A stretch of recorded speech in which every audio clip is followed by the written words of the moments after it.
huge. It's madness. Welcome to the first major of the 2021 season. A third kill from Dashy? That is obscene! You have to get through skies! There it is, Envoy, with all four. aBeZy! Oh my god, it's done! It's over! FaZe, they're flawless. New York, stay alive and complete the reverse sweep. FaZe looking unbeatable. And NYSL closed it out with the 3-1 win. They get top four. LA Thieves have got to go. They've got to go now. OpTic gonna get the 3-1 victory. All of Los Angeles fell here in the major. 4v11, no one on OpTic can get a kill. NYSL, they complete the 3-0. NYSL stun everyone and eliminate OpTic Chicago. Atlanta versus Dallas. Winners bracket final time. aBeZy, you monster. This is just disgusting from aBeZy. Our lower bracket elimination matchup, playing for a spot in our tournament finals here in the first major. Empire, man, they start off the day getting 3-0. They respond immediately with a 3-0 of their own. The Major 1 final, FaZe, Empire. Atlanta FaZe is handing out a beatdown to the Dallas Empire. Simp takes down all three. Oh my god! What is this? Atlanta absolutely dominates the first stage major. How in the world is anyone going to beat Atlanta?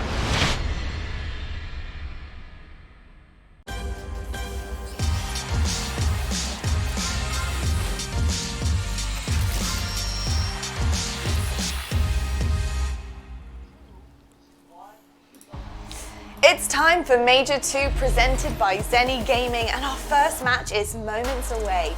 The new look Thieves with Drazah will take on the Legion in moments, but first I wanted to welcome you guys to the CDL HQ presented by USAA.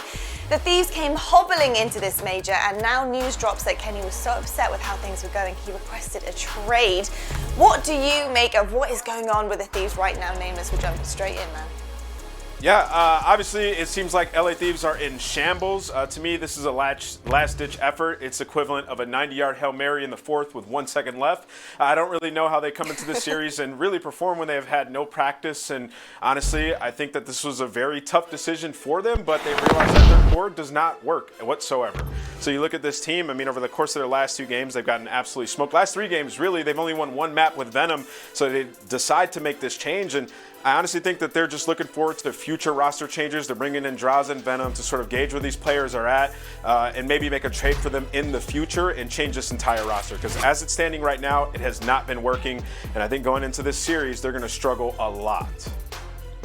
Yeah, I'm right there with you, man. You know, we talk about it, that core 3 between Slasher, Kenny, and TJ has just not seen success so far like they have seen it throughout stage 1. Just not been clicking. So obviously the team knows it. The management knows it, so that's why they decided to make this change. Obviously, swapping out Slasher for Drazah is going to be such a big change up because you're going to put Drazah now at that flex and Kenny's going to be at that main AR. I'm just hoping that it's able to put something together for this team, some new life if he's able to provide it, because we know the player that Drazah is. He's one of those fast-paced submachine gun players, but see him switch to that flex role, it's going to be totally different. Hopefully, it's able to make some changes for this team. Yeah, absolutely. You know what? I personally think that the issue is never an individual player problem. It's really their core 3, and it just doesn't seem to work for them at all. And I think that honestly, having changed their roster 4 times this season already, and it hasn't got any better, is kind of a telling in terms of where they're going to go for this major. The fact that they've changed so close, I feel like that change this close to a major, I would have just stayed put and not made it, because based on the reps that this squad have got over a fresh squad day 1 of this tournament is pretty risky, to say the least. Yeah, but I get what they're trying to do. They're trying to get contract value out of these guys, and obviously, you know, putting your main AR in Slasher world champion on the bench, people are going to criticize that. But you know, they got to look towards the future. They got to make some moves. They do, but was it good to look forward towards the future this close to a major, literally day 1, brand new roster? I don't know. Hey, look, it might work for them. But anyway, talking about this team, do you expect Thieves to make it to day 2 here of the major, Nameless? I do not. I think Paris, there's a lot more solid of a team right now, and Respawns are sitting at like a 500. It's really just their search and destroy that's been weak, but even though it's been weak, it's been better than LA Thieves as of late. So I think Paris take this one, faith in the guys in this squad, as long as Fire decides to play at a consistent level today. Yeah, I'm right there with you. I don't think that the Thieves are going to have what it takes to take a team down like Paris because, like you said, they're a fairly new team. They've only got at least 2-3 days worth of practicing, so their respawn is going to be up in the air, but the most important thing is that search and destroy. It relies on a lot of chemistry, relies on a lot of consistent reps, just practicing over and over and over again, but obviously this team being brand new, I'm going to have to put Paris over on this one. Yeah, I totally feel you guys there in terms of Paris. I do think that they do carry the firepower, especially over Thieves and with the unknown heading into the first day. But talking about the first day, let's have a look at our bracket for this major because you need to know exactly the journeys all of our teams are going to be going on. Now, I'm looking right now at winners bracket currently because I'm looking at OpTic and it was awesome to see them beat Dallas the other day. But beating Dallas meant that in winners round 2, if they make it through Ultra, they're going to be meeting FaZe. Like, I find that so strange because obviously it's a great feeling, but I mean, meeting FaZe over Røkkr, I don't know. Where are you at with that, Nameless? I think it's better off playing FaZe earlier than later in the tournament. By the time it gets to grand finals time, like FaZe is going to be battle tested. They're going to be sitting there, you know, super excited, ready to go, and you have to beat them in like 4 search and destroys, right, Jay? So yeah, that's extremely tough to do. Yeah. I think you knock them out now, send them to losers, and hope they get knocked out so you don't have to play them again. So I think it's better.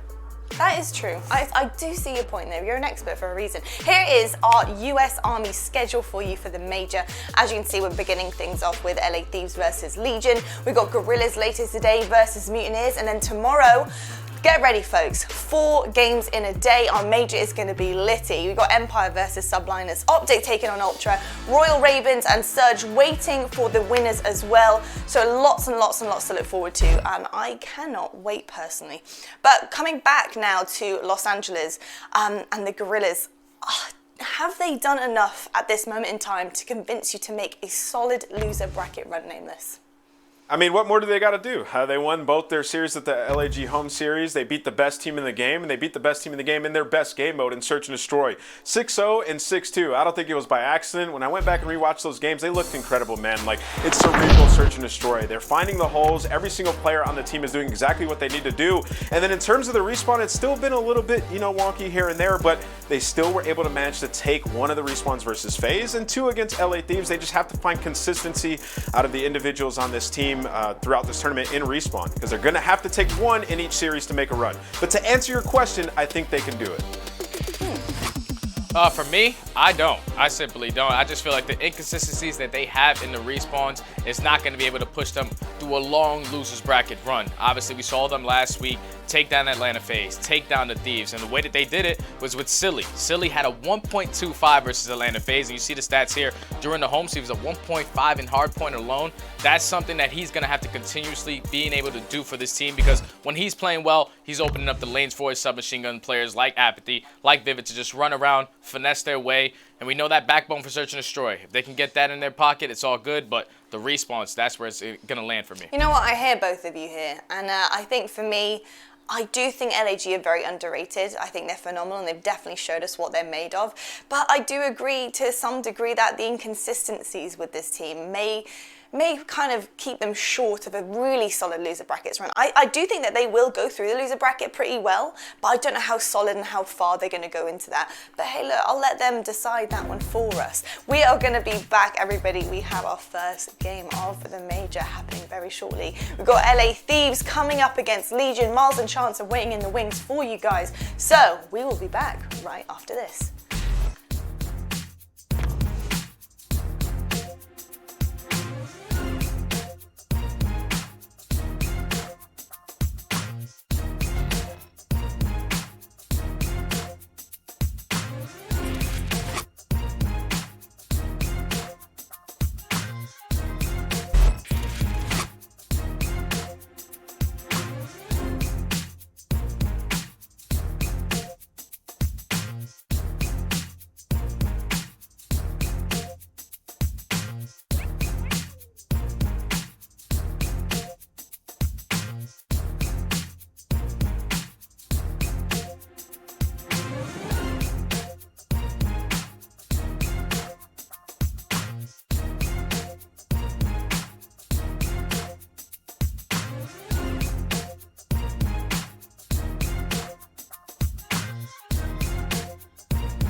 The Call of Duty League is presented by T-Mobile, now America's largest and fastest 5G network.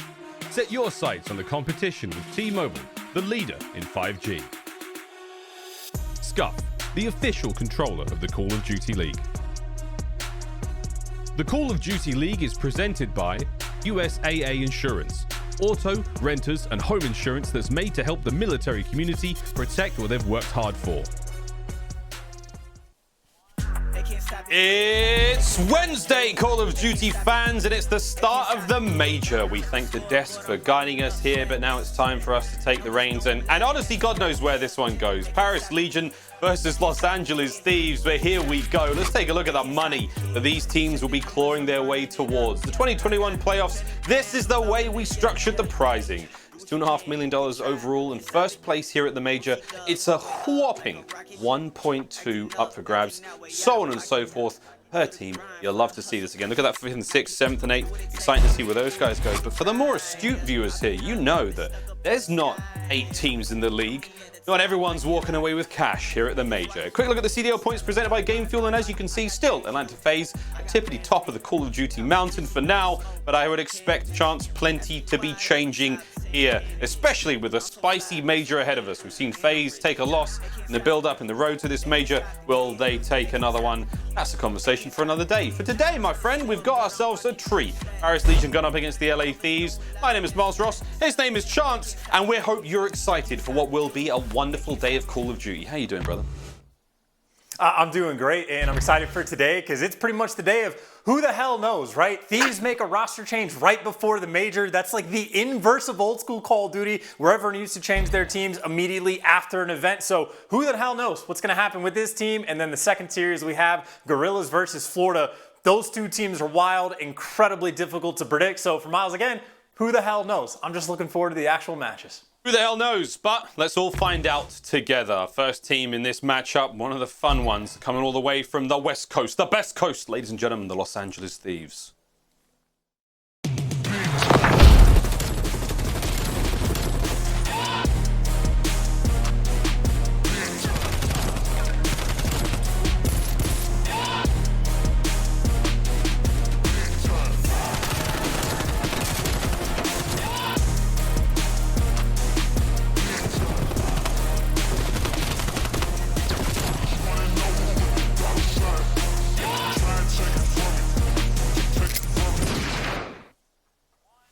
LA Thieves, a big change coming into this major, shaking up the roster in a very big way. Kenny, TJ, Venom, and now the newcomer Drazah. The last time we saw him amongst these players, well, way back in Modern Warfare, is the late change to what was then OG LA. And now, Chance, is it too little too late? Is it too much too late? Who knows? We will find out for the LA Thieves, but a slight inject of life is certainly what this squad needs.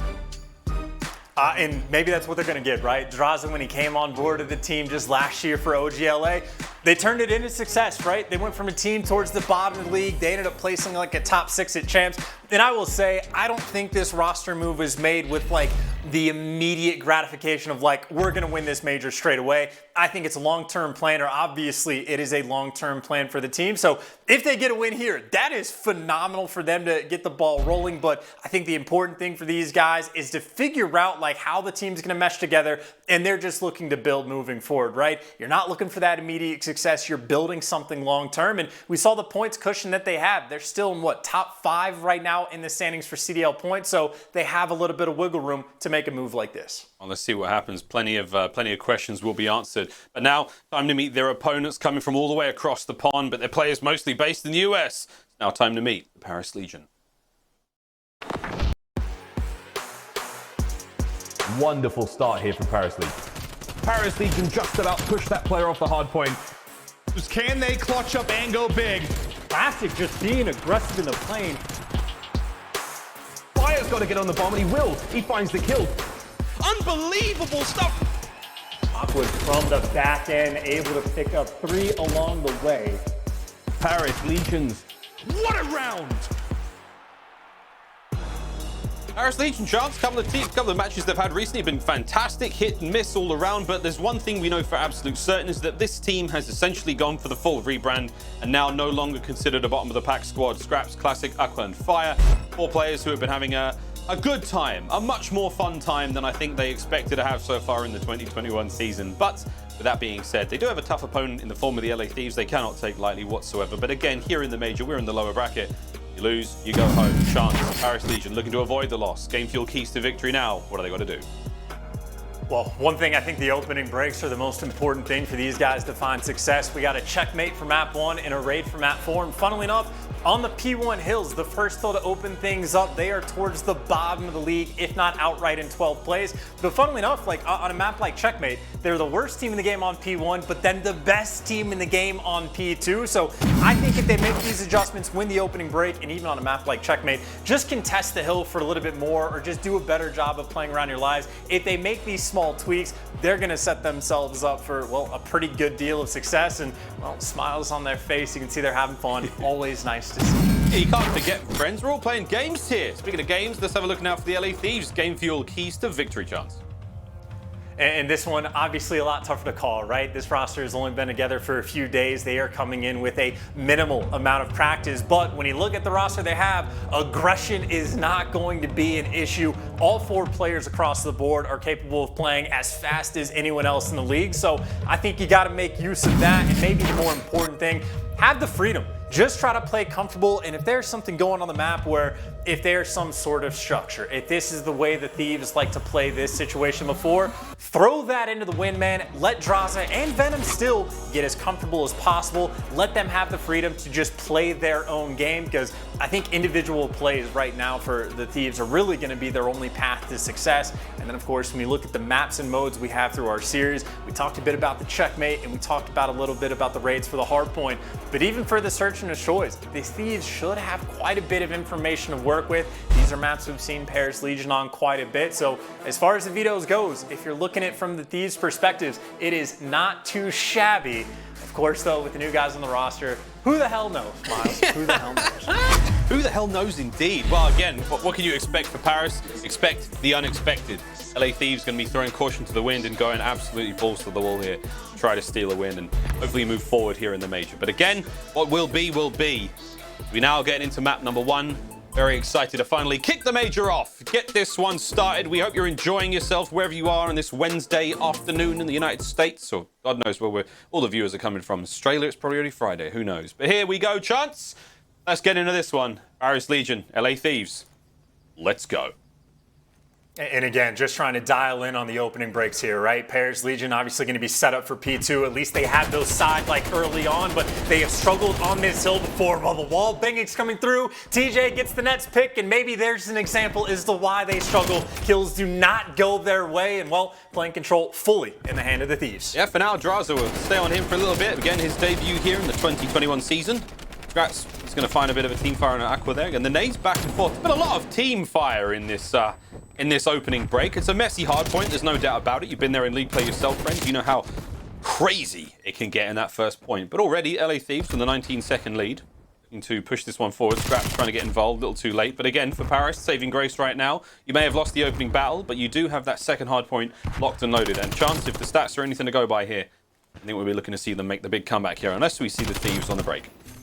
Oh, hello. I mean, this is almost exactly what we see from this team time and time again, right? You look at the scoreboard after the first hill, things aren't looking great, but then they have the full setup. They have plenty of map control, and well, they'll be the first team inside the actual hill. Aqua just gets to post up and hang out. Fire gets to chill on top of the shark fin in the back of the map, so as long as they continue to play this well, you expect the bounce back from the team. I would worry now for the LA Thieves. Is the breaks going to be good? Are they going to be coordinated enough to mesh to do something special here? Kenny now running that main AR position. We're seeing Classic on your screen trying to find a bit of a cheeky poke into the backside of Drazah. Does manage to land it. TJ come through mid now. Classic won't be able to take the better of him. The front line now brought directly to the lines of the hard point, but still, it seems to be Paris controlling this one. The lead now changes hands. Scraps trying to make safe the back line, but whoa, here come the Thieves in from behind. One player makes the entry. Aqua manages to get a trade, but it's not going to be quite enough as once again, they hold the second point.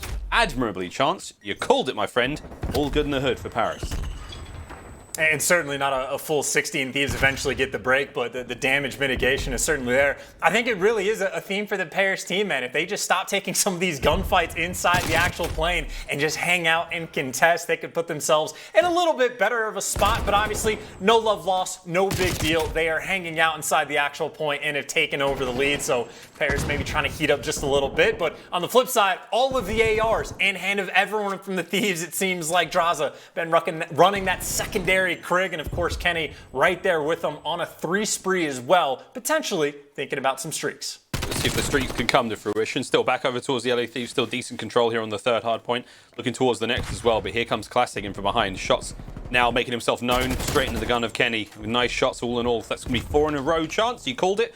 Streaks are on the menu. Will he be able to deliver? Here comes kill number 5. Does manage to land it. Now you're going to see Kenny really start to turtle up, slow this down. Put that Krig to work down that long A streak, but Scraps there first. Flash connects. Will his teammates be able to get there? Streak's still alive for Kenny. Hardpoint will flip over. Be in the hands of Paris for now. Oh my God, and he's just going out for the challenges as well, and maybe gets help for the first kill. But whether or not the streaks are the important thing, his team has done a nice job of just getting inside the actual hard point. And Kenny, whether or not the streaks are involved, still holding down those spawns, and this is the side they want to be on. So Thieves honestly in a pretty good spot right now within this game. You can sort of see how far Paris Legion are pushed in the back. And Kenny, there's number 7, there's the artillery, and you see the coordination, you see the teamwork right now. Everyone from Paris still pushed back, and for Kenny, I mean, you can take your time, play for these kills, and he can't win the gunfight up top. The trades don't come through, and it looks like the break for Paris is going to be it. Oh, LA Thieves, no streaks for them, but I bet the vibes are fantastic right now. Let's have a quick vibe check and listen in. Thanks to Astro Gaming with the LA Thieves. Here, I'm out of town now. I have right still. Yep, I'm looking over here. In the crate. Absolutely in the crate. Yo, top left. I got hitting you. Yeah. Nice, one top left. Okay. Try cut. I'll pick up front. Focus left. I'll play dead. Nice. I have time. Okay. Are we double pushing? I'll push up in plane. Yeah, we're double plane. Where's he going? I'm gonna exit. I need our exit. He went in there. I got to exit, guys. I have exit cross. I'm gonna try to double left here. We're good. Our stairs, 2 our stairs. I'll front. Got one. Yo, left corner in our stairs. I'm out back. Okay, you push you left. One more there. Yeah, one. I want to keep front. How many front? On our back steps. Back steps. Nice. Yeah, that one's fire. He's shouldering the box. Be playing. Okay. Oh shit. I'm gonna play for you. On our steps. Nick's on our stairs. I'm gonna die from. Alright, I'll go. I'll pull it. Yeah, spawn out. Play kills. Nice. Scraps, one shot, Tom. Still up. I need Tom. Fire the back. I need Tom. Nice. Chow. You lead Tom. Back our steps. Nice. Spawn behind me. Yep. One shot wood. Tail off. Wood, not down. I didn't hit him. There's one back on you. I'm blocking. I'm playing top right. Absolute wood wall. I'm trying to help you. I got hit it. They can be in there. Back there. One shot back there. Yeah, what's me do? I'm blocking. There's 2 exit, one's wall. Yeah, one's in there. There's 2 plane. I'm looking in there. Double there on you. I'm absolute. That's a funny timer. I'm absolute. Got it. And wood, Nick. Absolute wood. Yeah, one more. Enter. Nice. Absolute left wing. Chance, it sounded quite intense. I mean, there was a certain fire there to the LA Thieves comms. And I would say, if nothing else, like every single situation, they're just playing it, trying to get the best value out of it. There's no like upsetting about the fact that on the money hill it gets broken. It's just, all right, here's the situation. What are we going to do on the map? And they just get the job done. I mean, we go through the first set of rotations. They have a confident lead. And well, if you get these players confident, you might be able to start running away with the game. But on the flip side, Classic able to pick up 2. Paris, well, they need someone to get hot. Might as well be him, but he gets shot down. Is main AR Kenny still lighting up the feed? Here comes Kenny. Gets back into the point. 160 are climbing right now, and it is a very uncomfortable lead right for the LA Thieves. But for how long can they hold it? Paris now concerted offense as they make their way into the final few seconds of this hard point. We will not see them with control towards second. But let's see how they go on the break. And again, they're all bunched up together, able to make this work out if they can find the kills. It's going to be Venom holding the top plane down. He finds 2 kills. Classic manages to sneak forward. Quick slide forward. Drazah is going to take care of him. LA Thieves, they'll continue to hold the point. And that is a clean 4 down as well, so this makes their job that much easier on the next go around to get your ARs nice and pushed up. And well, Kenny can't win that one. He has been struggling against these super close range gunfights, but that is effectively as you'd expect. And it looks like Paris, just the instant rebreak. You go from getting wiped, clean 4 down, you bounce back that quickly. Well, it was necessary for them to have that happen as they still find themselves down by more than 80 points. But hey, you break the money hill, you got to be feeling at least a little bit good about that. And frankly, it looks like the kills, a lot of them starting to go their way. And frankly, if Fire picks it up just a little bit, Paris, the comeback potential is always there. Yeah, it is. Classic. Spree on the works. It's going to be 5 in a row. Looking for number 6. TJ backs it up. Smart as you like. Finds the kill on a Classic. Stops the spree at 5. We've still got Legion with a decent amount of control. Now trying to break the hard point from upstairs. It's going to be Scraps. Matty Marshall. Can he find the entry kills? Nice bit of crossfire comes through from Fire there. So here we go. An opportunity to get onto the point. Aqua's now going to bring his gun down low, and this is great. Paris have made a decent break here. TJ, though, back off spawn, straight into the mix, trying to deal the damage. Fire now on the point. You said it, Chance. He needs to just step things up a little bit, and already those kills, they make a big difference. We've got Paris with a hard point. And you see the sort of situation being flipped on its head just a little bit from what we saw the first time around. This was a hill where Thieves really where they started to run away with the game, but now you got Paris Legion on the side of the map that they're going to want. They've sort of shut down the time that Thieves were getting just a little bit, but again, it is a slow crawl trying to work on this comeback, and really any bit of scrap that the Thieves were able to put together is good time. But Classic up top, he's got a little bit of control and just a few more gunfights to go their way, and they're in a pretty good spot. 3 kills for him. As you see the map control solidified, rotation to the hill is absolutely there, and Thieves, well, they're getting the worst possible spawn for the moment. Gonna have to take a hike before they can get to this new hill. Let's see if Classic can slow these players down, put some rocks in their socks and make that walk an uncomfortable one. Scraps is now gonna hold the hard point. See if those shots keep working out. Classic there, still on the other side of the map, causing nothing but discord. Keeping them at bay. Classic's on another 5 spree now. Paris not out of the woods just yet. Starting to get a little more dangerous. Whoa, Classic almost managed to get one more out of that. An unbelievable string of kills and a wonderful bit of work now for Paris Legion to get back into this one. Hardpoint still in their hands. It's going to be a push now from LA Thieves. Drazah from upstairs manages to get that kill. 2 more players push through the A street and take full control now of the hard point, but you've still got Paris on the contest, still got me in the kill feed, and it is back and forth, Sean. We're not out of the woods just yet for Paris. I'll say it before and I'll say it again, but this hard point feels far from over. Far from over, but at the same time, again, any bit of scrap time Thieves are able to get on their side is going to be massively beneficial for him. And frankly, Kenny, again, another little spree for him. This is number 3 for him, and he finds the next player. Can't win the gunfight, and the trades do not come through. Paris Legion need the full 60 on this hill, or at the very least, need to make sure time doesn't go through. And Thieves, I mean, they might be thinking about the flood, just trying to push up through Tetra's side, but Scraps is there to chop them down. They get the setup that they want. They get 2 players set up right now for playing control Paris. This is the opportunity to get right back in the game. Yeah, this is going to be big. Kenny's going to invest the artillery. 1 on the point. Doesn't catch fire. He manages to stay alive. Clock's still ticking in favor of Paris Legion. Kenny does manage to find a few kills there, but still, you have to make the push towards the hard point.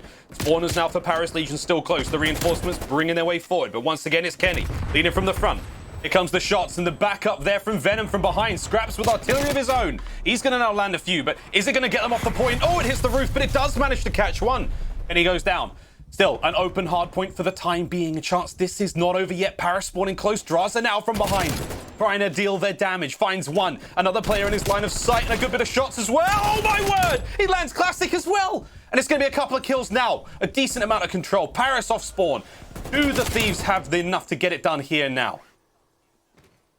I mean, they're set up inside. They're set up inside and only 10 seconds to go in Paris. I mean, you get one team push at this, and they're all coming from the back. But if you have the flood, you're going to get chopped down. But Scraps, the first one in, the contest is here. 2:43 on the clock when it gets stopped. But now Drazah flanking around back, has him lined up. And Scraps, again, just trying to stay alive. The contest is all he needs. He's playing with his life. He gets chopped. He's trying to buy his teammates time to get to the point. And Classic, able to pick up 2. Venom with the response for the shutdown. It's scrappy as ever, but Paris still alive. They're still alive. Drazah finds the kill. One more. He's going to get it done. That's the contest. It's not over yet. DJ's there now to finally get the last trade. Still the contest. Finally, LA Thieves get it done. And whoa, boy. The Paris Legion pulled that one right back. But man, LA Thieves coming out the gates hot. Plenty of fire in their bellies. And Drazah with the last 2-piece there on point, man. I thought he'd done it there, but Paris kept throwing bodies on point. An exciting start to the series. Whose pick'ems are ruined? Be honest. Hands up.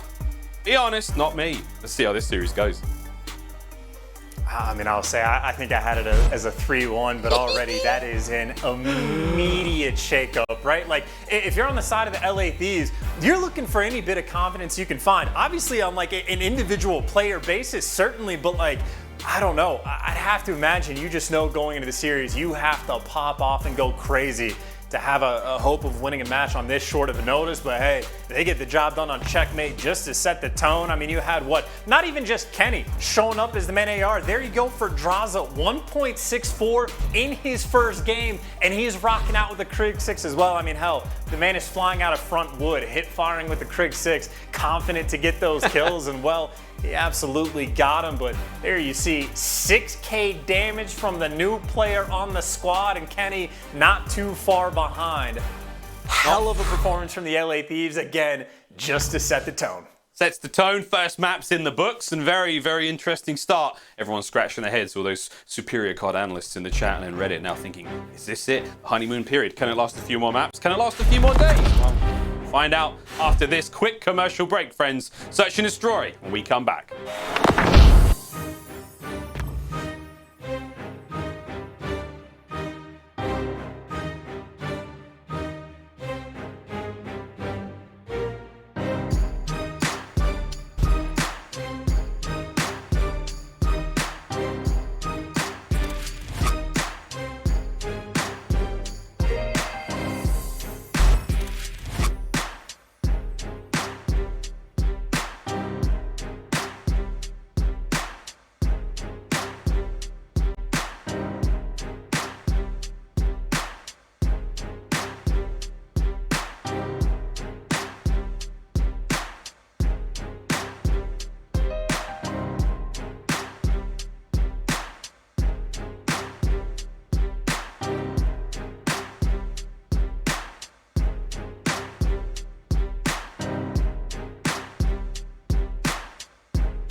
The Call of Duty League is presented by Scuff, the official controller of the Call of Duty League. The US Army wants your warrior. Game 2 just around the corner here. We're going to raid for Search and Destroy, but first let's talk Thieves. Again, a big team change chance. We've seen Drazah now, his debut here in the 2021 season, and it was an absolute blast, it has to be said. But talk to me through the KDs of the Thieves in the season so far.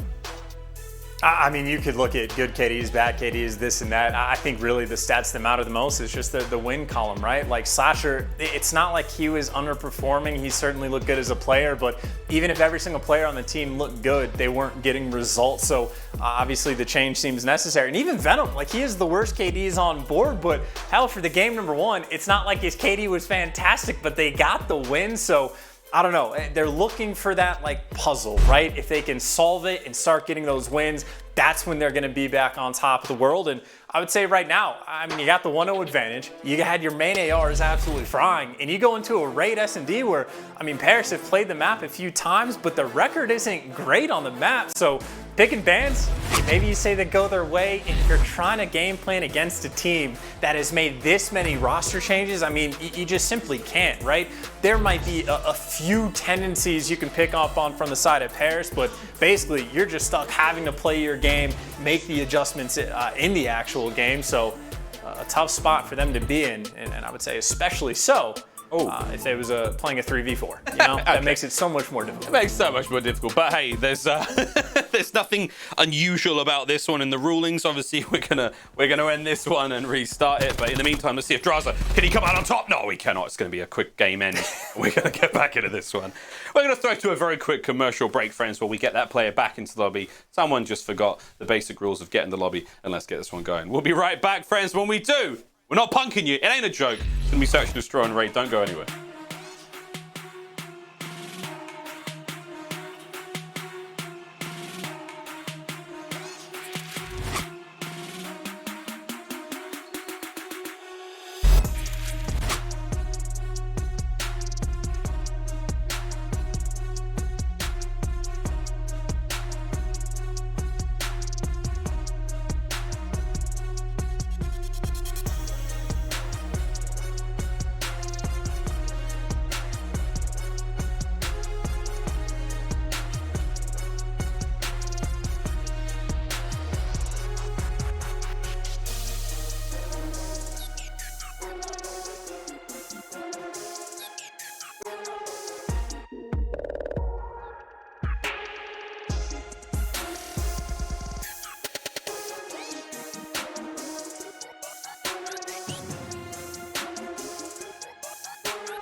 Well, ladies and gentlemen, welcome back. We should be getting into that raid Search and Destroy in just a moment, but let's talk a little bit about Drazah before we do. Not all Call of Duty fans are going to be knowing him. Again, we've seen him in the challenges this year, having fun times indeed. We saw him in the league last year, but Chance, tell me a little bit about Drazah.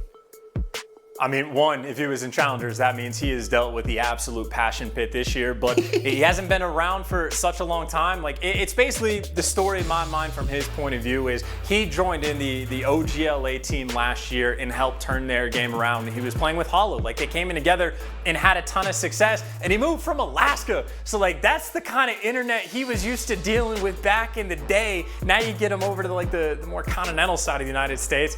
Gonna have a great time with the new internet connection. Obviously, Hazard spelled backwards, always a little fun fact to throw in the mix, but he looks great, performed well in Challengers, and again, he was one of the players that had enough success last year after coming onto the team that I think at least my personal expectation was for him to end up in the Pro League again this year, potentially with the starting spot. Obviously, when the rosters gets cut down, he was just one of the players that didn't happen to make the cut, but now that he's back, I have high expectations for him once again, and he performed incredibly well in map number 1, so a nice start for him to have. Of course, for Search and Destroy, again, just the interesting part, if you can't game plan for specific players, it can be tough to manage them. That is why I think a lot of these Challengers players, when they came up for the first time, Search and Destroy is a game where they have the potential to take over. Only get an opportunity to see what the young man can do. We'll get another shot here as we go back in a raid. First one plagued by an unfortunate disconnection, but this time everything seems to be squeaky clean. What do you think that we are? Merc and Maven? Come on, guys, just play it. Just we like a dropout free game. Thank you very much. Here we go though. First round is away. There's gonna be a B-bomb push already now for Paris Legion. Any Semtex up. Ooh, does manage to land a little bit of a hit. Again, no trophies in round 1. Scraps is looking to get aggressive and take care of Kenny in the back. There he is in the corner. Nobody puts Kenny in the corner, and for good reason. He's dead. There we are. Venom takes care of mid-map control now, Chance, and Thieves working a man down. And this is a very bad problem right now that these are going to need to solve. They actually let the bomb get planted as well, and obviously, well, you might be able to catch out one player, but that just gives you a 3v3 when map control heavily in favor of Paris. Of course, just needing to watch the bomb from Laundry's side, so you're making the approach, and actually TJ, laser vision, catches one to make this now a 2 versus 2. The ankle's out, now 2v2. We got fire on the outside of the ring. Scraps now by top Laundry. Here comes the push. Venom trying to get tags into everyone. He does, wins the gunfight. Drazah gets up close and personal. Wins the fight. That's going to be a clean 2v2. And that's the bomb defused. Nice round to the Thieves. That's a nice round, and Paris Legion just made that way too easy for him. The double stack on the van, well, you see a couple issues with the setup. If TJ just putting a bullet to you from underneath, It's great communication coming through, but in my mind, if you get planted for top laundry, you just back up and hold the power positions, but they fall one by one, and you see some of the teamwork. It looked like Drazah was the player off towards pillars that got the man weak, and communication on point, man. TJ just ripping heads from underneath the van for Thieves to get the first round on board. Not bad at all. What do they got on defense? Paris Legion now, so they're going to bounce back. Mixed bag of results when it comes to attacking defending rounds on Search and Destroy, but here we go. Drazah on screen. Rig up, making his way forwards. Ooh, classic, little too eager. TJ cuts him down with that slower timing. Nades are up. You see the bit of a fight now developing towards this A-bomb site. 2 defenders here. It's going to be a solo defender on towards B. You can see Paris Legion right now. They are struggling. Drazah taking this silent route there through pool. Not going to be dipping his toe and making any noise. No splashes to be heard whatsoever. Sorry, not Drazah. You know what I meant. Number 5, though. Scraps coming up from behind these attackers. Can he find something? It's going to be Drazah who finds him first chance, and this is a tough spot to be in for Paris. And this is an interesting setup as well for the Thieves, right? Because TJ is the man sort of floating around the yard area, so he can make a play at any given moment. It looks like 2 players for Paris are trying to work their way through jungle, but that's exactly where everybody's stacked up, and Drazah just needs to call it out for his teammates. The help is there, the kills lined up, and Kenny able to pick up 2. And now Firewell working through Art. You see he's jumping around, he's making noise, and everybody on the LA Thieves knows where he's coming from. Tagged up and nowhere to go. Miles, I was not expecting this, but Thieves having a great showing so far in the series, win the hard point, and have won 2 rounds in fairly easy fashion. I would say very easy fashion. They were incredibly clean rounds. Very little resistance there on the retake in round 2. Thieves looking fine so far. It's going to be 2-0 for Venom. Drazah sitting at 1-0. 3-1 for TJ and a nice 2-1 for Kenny. So all things considered, Thieves, this is a great start. Can they keep it going, though? Paris now on the attack, looking to go towards the A-bomb sites. 2-2 split. Classic, he was blooded in the last round. First player to drop in the game. This time, he's going to be able to get that bomb forward. Eyes up. No idea where these players are. Just a quick plant. Here come the reinforcements through the backside of bedroom. Thieves working in tandem together. TJ leading the charge. Now trying to clean out the back. Here we go. Venom's going to be right behind him, shoulder to shoulder, as they make their way forward. Fire up top bedroom, Scraps down low. The gunfight is moments from happening, and it's going to be TJ who nice to get first blood there. 30 seconds on the bomb, though. Got to keep moving. You got to keep moving. You got Classic still alive in Tiki as well, but everyone's pinching, and you got Kenny on the full pinch as well. Last man left up in top money room, eviscerated. The clean retake, and again, Miles, they're just making this too easy for him. Like, you're letting players go on the flank. There's no pressure on the players from the Thieves, right? They're able to get up inside the little pocket and just hang out. Scraps gets challenged. He's by himself. Fire then just sort of flies out of top bedroom, but someone from the Thieves is waiting. Just way too passive on the plays. And, well, Kenny, maybe the player making it more interesting. Fire, instead of helping Scraps down low, just gets dropped from Kenny up top, and that is just 2 brutal rounds for Paris on offense, where they get the bomb down for free. They put themselves in the dream situation. You get it planted for bedroom. You get 3 players bedroom, and they can't even find a kill. I mean, these are dagger rounds in my mind. This is a tough Paris. They're going to have to bounce back. I mean, immediately. This round, in my mind, might just be a must-win one. I would be hesitant to say anything otherwise. It does not feel great right now for Paris Legion in the Search and Destroy. We're about halfway through, and they can pull this back, but they've got to do it now. 1 player in mid for Paris now on defense. The 3 of them spread across the back line. It's going to be Scraps getting that first blood onto Drazah by ring. So that makes the B-bomb site a little bit safer. Venom comes forward immediately, picks out Fire. Just like that, it's a 3v3 once again. But still, Paris without opening blood, that does slow the play down. They have managed to go towards A, so again, the play call, they've not read it too well. E-bomb site's wide open. Should be able to get that plant down. It will go now for the LA Thieves. Paris deliberating a little bit too much chance, but they have managed to swing over towards B, maybe in the nick of time.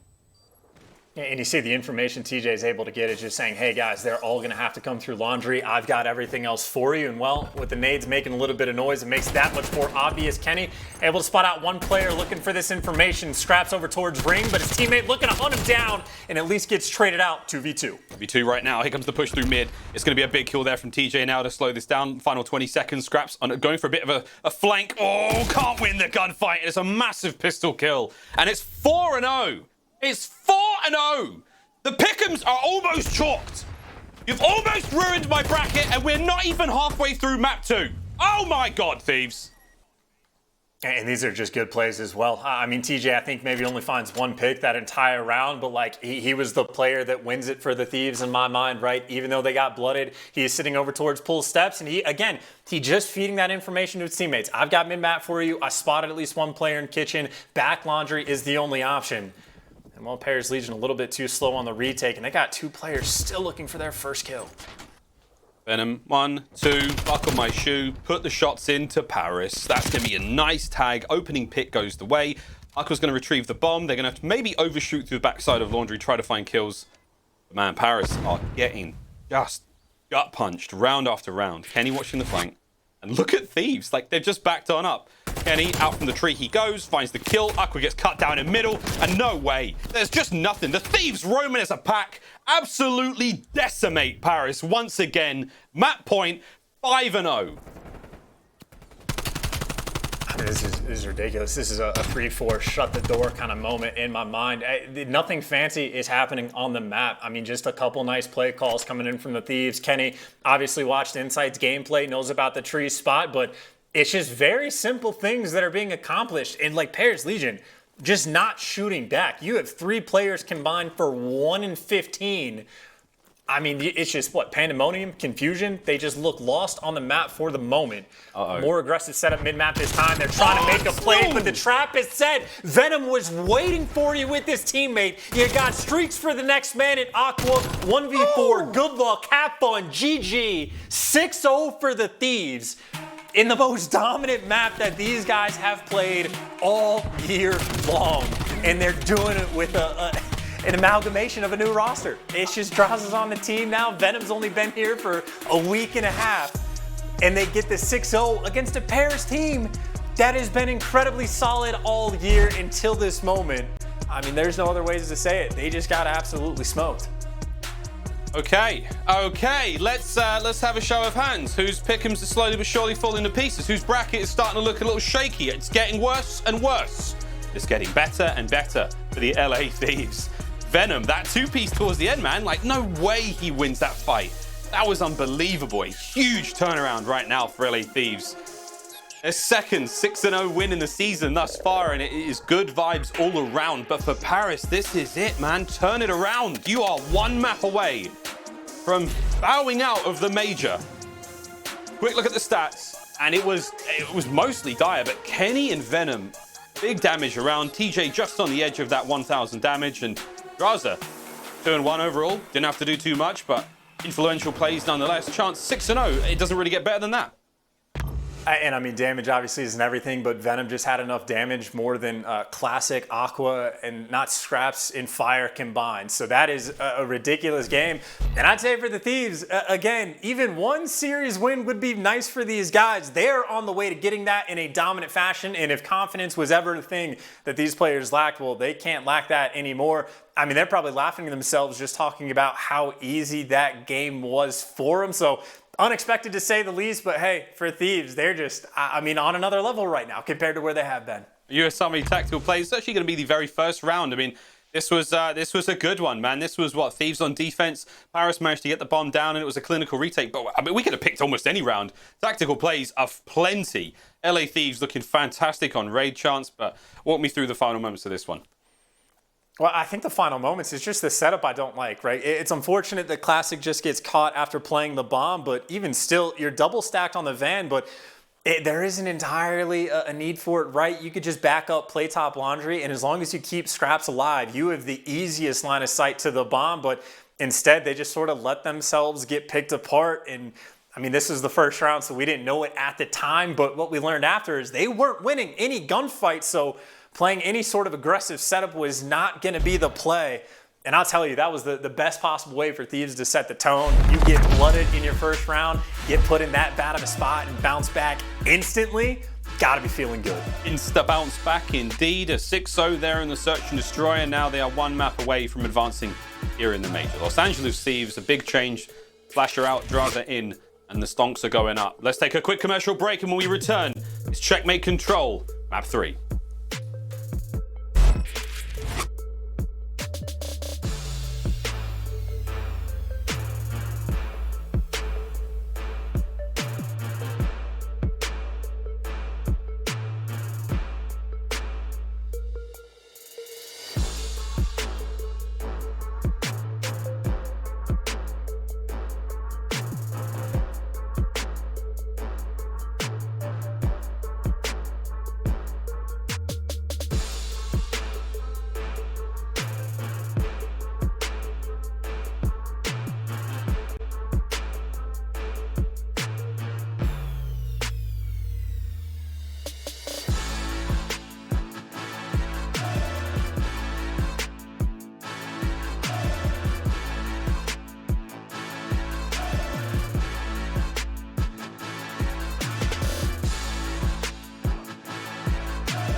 The Call of Duty League is brought to you by GameFuel. Use code CDL2021 for a special discount on GameFuel.com. Tournament audio and team listenings are powered by Astro Gaming, the official headset and mix amp of the Call of Duty League. The Call of Duty League is presented by Zenni, the official eyewear for the CDL. Armour your eyes with Zenni Blocks blue light protection glasses by visiting zenni.com/gaming.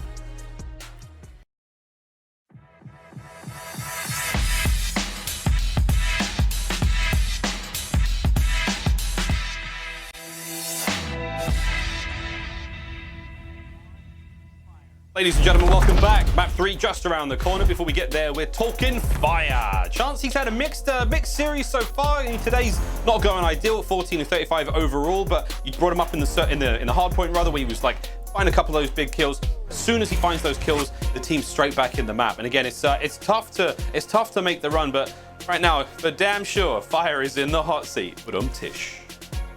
Well, everyone's been putting pressure on this guy looking at him after like the meta switch, but it makes sense, right? Stage 1, his respawn KD was like a 1.02. Completely respectable, putting in work. That's dropped to a 0.82 in stage 2. And obviously this series hasn't been great, but something people hadn't been talking about for Fire is his search and destroy game actually just started, he started taking off. He went from a 0.8 in stage 1 to a 1.38 throughout stage 2 in search and destroy. So in my mind, I was like, well, the narrative just isn't being honest. And then, well, you see what's happened so far this series. So yeah, I mean, pressure's on right now for him and for Paris. This is not an ideal spot to be in, even for the control. It's the same sort of story for the hard point. Paris has been solid in the respawns all year. The exact same thing can be said for the map 3, but I just don't know what kind of confidence you could be having. I mean, hey, you got a couple smiles on the side of Paris Legion, so they might be prepared for the bounce back, but I mean, you've just given so much momentum to the side of the Thieves. They're gonna be ego challenging every gunfight. There's gonna be no fear in their hearts in the slightest, and well, on a map like Checkmate, you know it can be AR heavy. We know what we saw in map number 1, it was Kenny and Drazah having a field day, so I don't know about you, Miles, but I'm thinking about that 1-3 record the Thieves have on this map and thinking about maybe this might be the time of all times for it to change. But maybe it's today. Maybe it's today. I'm thinking about what you said earlier about, can the egos write checks that the gunnies can cash, or I forget exactly what it was, but I might have butchered that one, bro. But LA Thieves, this is it. This is like crunch time. If you go 3-0 over Paris, you can safely say the team change was well and truly worth it. Paris, it's time to make the comeback. Here we go. Classic for the first blood. Lane looking a little better. Oh, I take it all back. Kenny finds 2. That's that. It's over, mate. You've already got A zone control. They're making their way forward, trying to push these players back. Kenny once again. Kenny once again finds another. Drazah. Oof, he got knocked out there, but still an open lane to work with now for Paris Legion. Kenny's still on the right. Finally gets shut down. Here we go. Signs of life now for Paris. Signs of life in Paris. I will say it seems like in hardpoint, maybe even control, anytime they're trying to work the inside of the plane, they just don't have any sort of success. So maybe that should be a point of concern for them. But hey, you've got the clearance after getting bullied out in the opening break. You're back towards A, and the second tick of progression going to be through. Classic's still hanging out. He's got Scraps nearby, and frankly, Classic just waiting for all of his teammates. Classic has one gunfight to win. It's against Drazah, but Drazah playing it smart, just waiting for his teammates for the help, and times the challenge perfectly. 8 point, not captured yet. Trying to drain the A point as well. Again, very important to remove that progress that Paris so well fought for. But there you go. A point looking a lot safer now. Drazah trying to get into the back spawn. Classic makes the perfect read. Oh, Classic with another big win with the AK-74U. Oh, hello, Nate. Backs up indeed. And my, it's starting to look a little bit more aggressive right now. Paris Legion get those kills, make their way forward. 34 seconds. Stopped the clock for now. For the capture towards A chance. And Thieves now looking to bounce back, and the kills are going to be going back and forth. But it's Classic once again. Nice. Oh, can't quite get the two-piece Drazah though. He will. Finds them both. Gets them off A once again. Thieves will hold the line. And you got 30 seconds left, so Paris, I mean, I think the play call has to probably be to go towards this A point, but maybe going towards the end of the plane, they're a little bit mixed match right now. Scraps just looking for some kills, and Kenny trying to give him one, but TJ there for the cleanup. And you're just running out of time right now on this offensive push, Paris, and you can see right now just stacked up in and around the plane, but TJ, the assassin right now, waiting for the kills to fall into his hands, can only get the first, but Drazah's there for the trades. Right now, the teamwork for Thieves on point. That's what your friends are for. Killing your opponents. Don't quote me on that. That sounded weird. Thieves get the round. A wonderful start there on defense here on Checkmate. Paris, we'll see what they can bring in just a brief moment. But Chance, honestly, mate, that was a couple of crucial moments, man. I mean, again, we saw that A-zone pressure, 2 ticks done. That's great. Not quite enough to get it over and done with, but the opening breaks, once again, I mean, this was the start. Kenny went wild. A big, long spree for him. A lot of damage dealt, and you've got to be feeling good for the Thieves right now.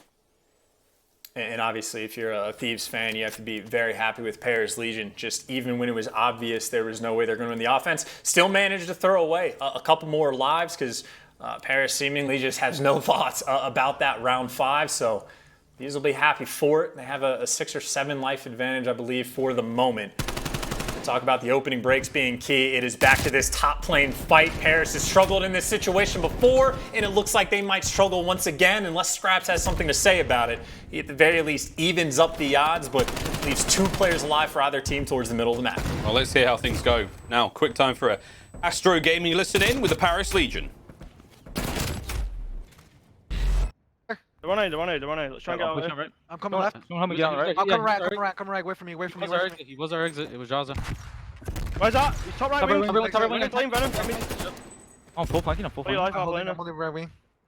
Top right wing. Low left. Top left. Challenge cabin. He's top right now. What's top right? Top right wing. Venom. Venom dead. Great.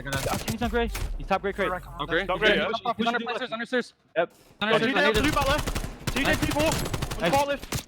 Honestly, they got 4 Drazah pushing P4. P4 teach. So weak, I'm gonna blame my life. You gotta get that. I'm looking at people. Yo, what's pallets? Or 1 bullet. He backed up. Venom's low B. Well, one's already. No, one's Tetris. He's 2 on B.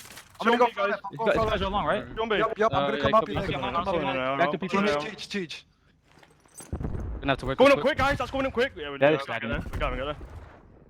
Coming. Fuck, man. Let's go. Regain it. We're down 2-0. Let's go. I'm gonna. Do you want me to pull it out? Yeah. I'm pulling out.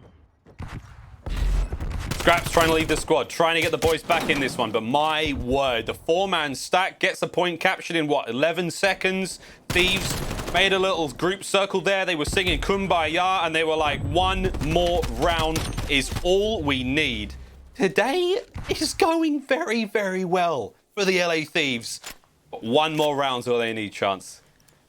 Oh my God. I mean, that was just a dominant offensive round as well. I would say from the side of Paris, right? In stage one, throughout the quote regular season, the pool play, group play portion, whatever we're going to call it, they go with 2 and 3, and they showed a lot of life and had opportunities where, like, this team is actually pretty good.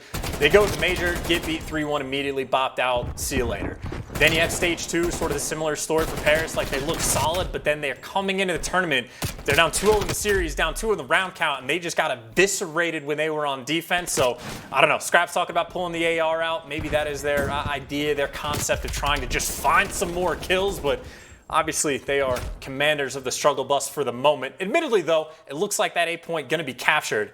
And if they get it, that should give them plenty of time to try to work over towards this B point. Yeah, this is a better look for Paris already. A nice capture early on. Scraps take care of Kenny. Yes, he does. Eyes over towards the next spawners. Here we go. Moving that front line forward, allowing his teammates to get there on the point, but you have to worry about TJ in from behind as well. He's going to be big kills from Scraps if he can get them. If anything, to draw the aggression, but too much aggression. Simply couldn't handle it. Drazah puts him on his back. And once again, now you've got LA Thieves with most of the map under their control. It's all on Fire in this position from up top lane. Finds one.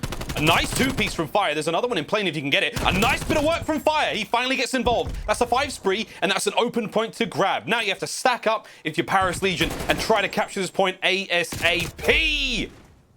Get on the point, boys.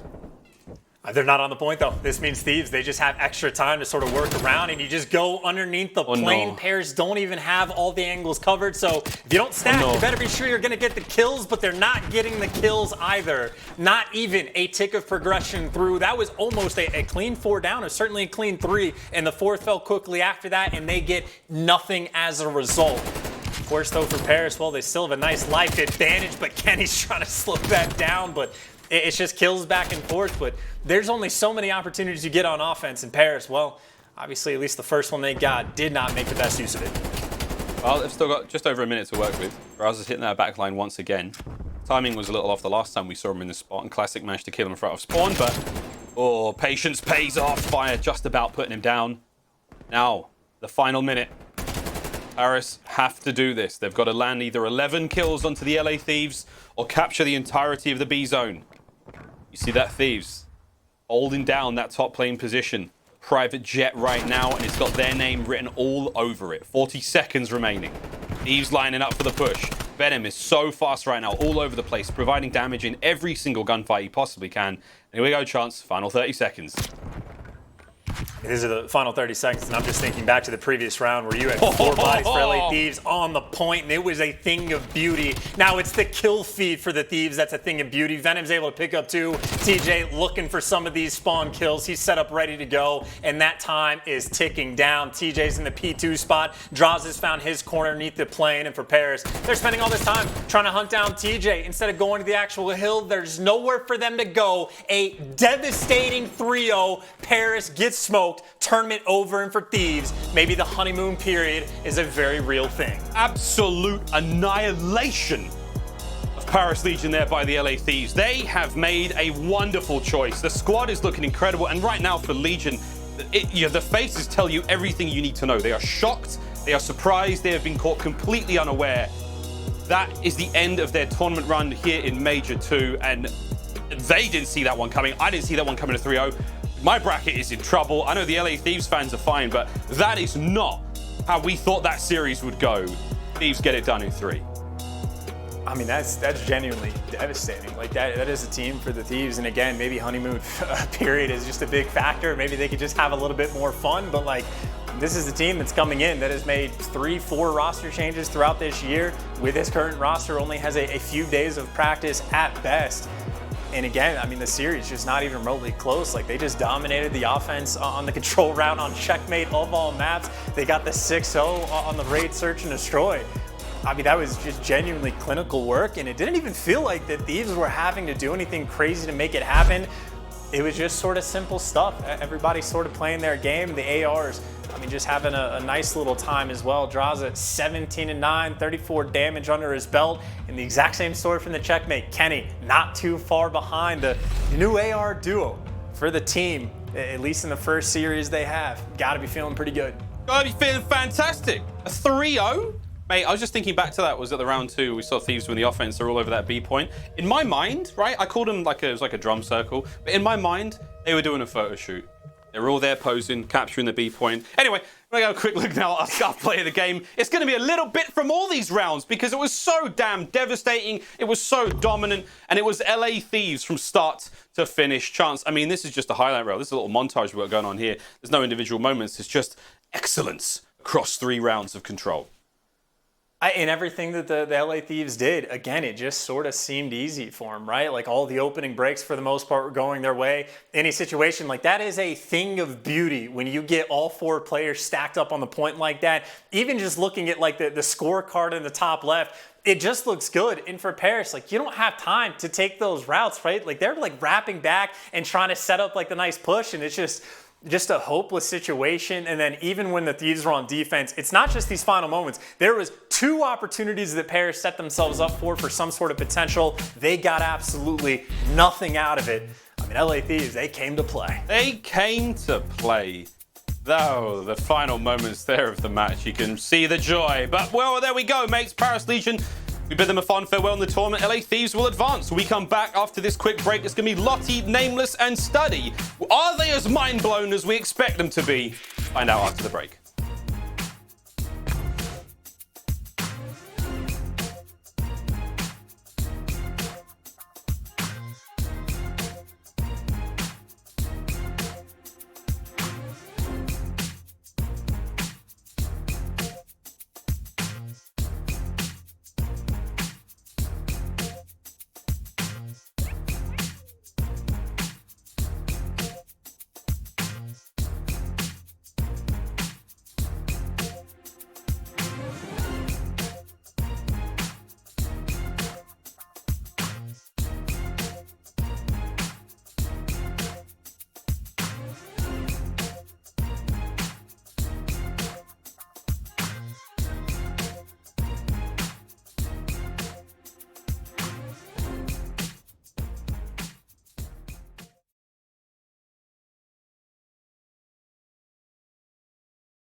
Hello, you wonderful people watching Call of Duty League. We love that you're tuning in today because, of course, it is the second major of the season. Here is the bracket, and before you, your bracket is probably chalked. Let's be honest, all of our brackets are probably a bit chalked here because Thieves do take Legion 3-0, a big sweep coming forward from this brand new team.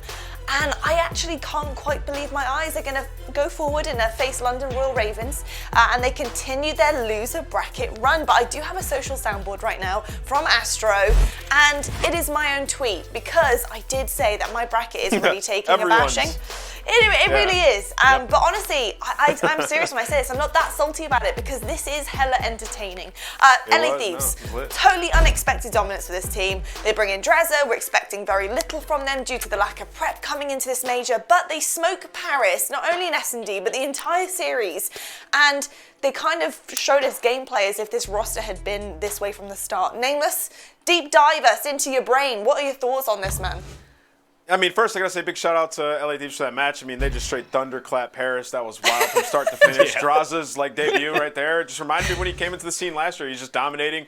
But yeah, I mean, for LA Thieves, like sometimes when you form a squad, it's almost like an 8 squad. They come in there with the freedom to do whatever they want on the map, and they all excel. And that is what we just saw right there. Everybody was comfortable throughout all those maps, and they played at a very high level. You know, the whole community is sold on this narrative that the core is broken within LA Thieves, and it's sort of their last opportunity. Like, okay, we don't have Slash on our team now, so TJ and Kenny, for these guys, it's like, all right, let us perform at a high level to show people that we're still here. Our core was broken, and this is our chance to prove everybody that we can still do it. So they did it. Venom and Drazah both played great as well, and you know, it's just a new look for the squad. And on the flip side, I gotta add real quick, Fire got smoked, man. Like, you can't come into the major and perform like that. Yeah.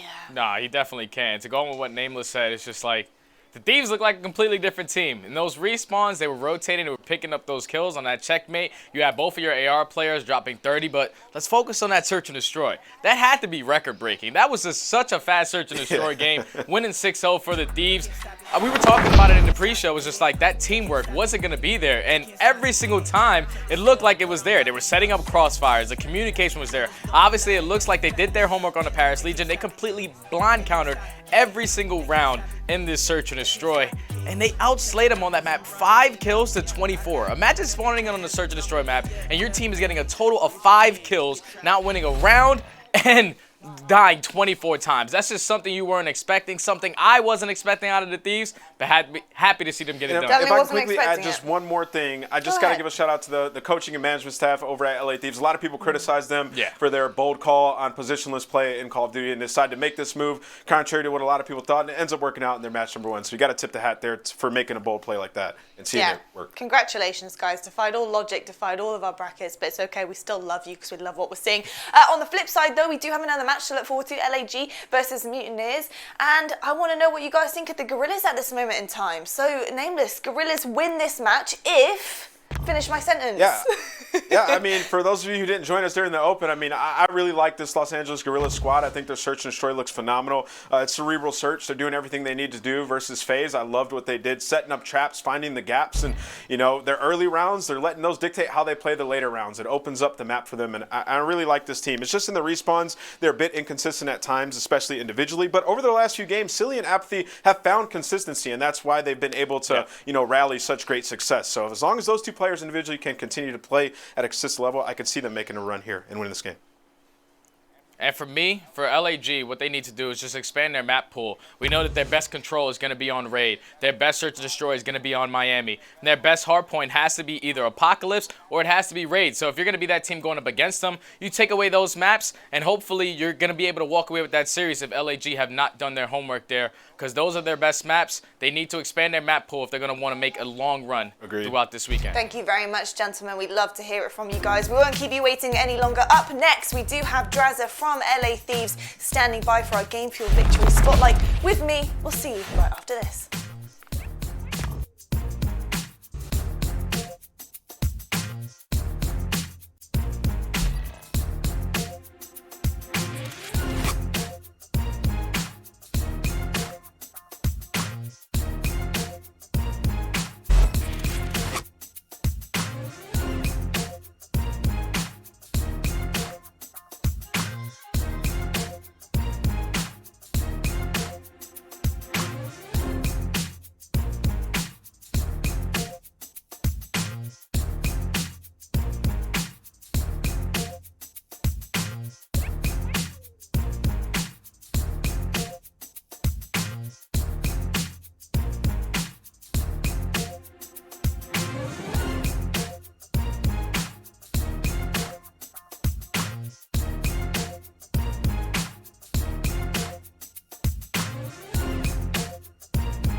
The Call of Duty League is presented by T-Mobile, now America's largest and fastest 5G network.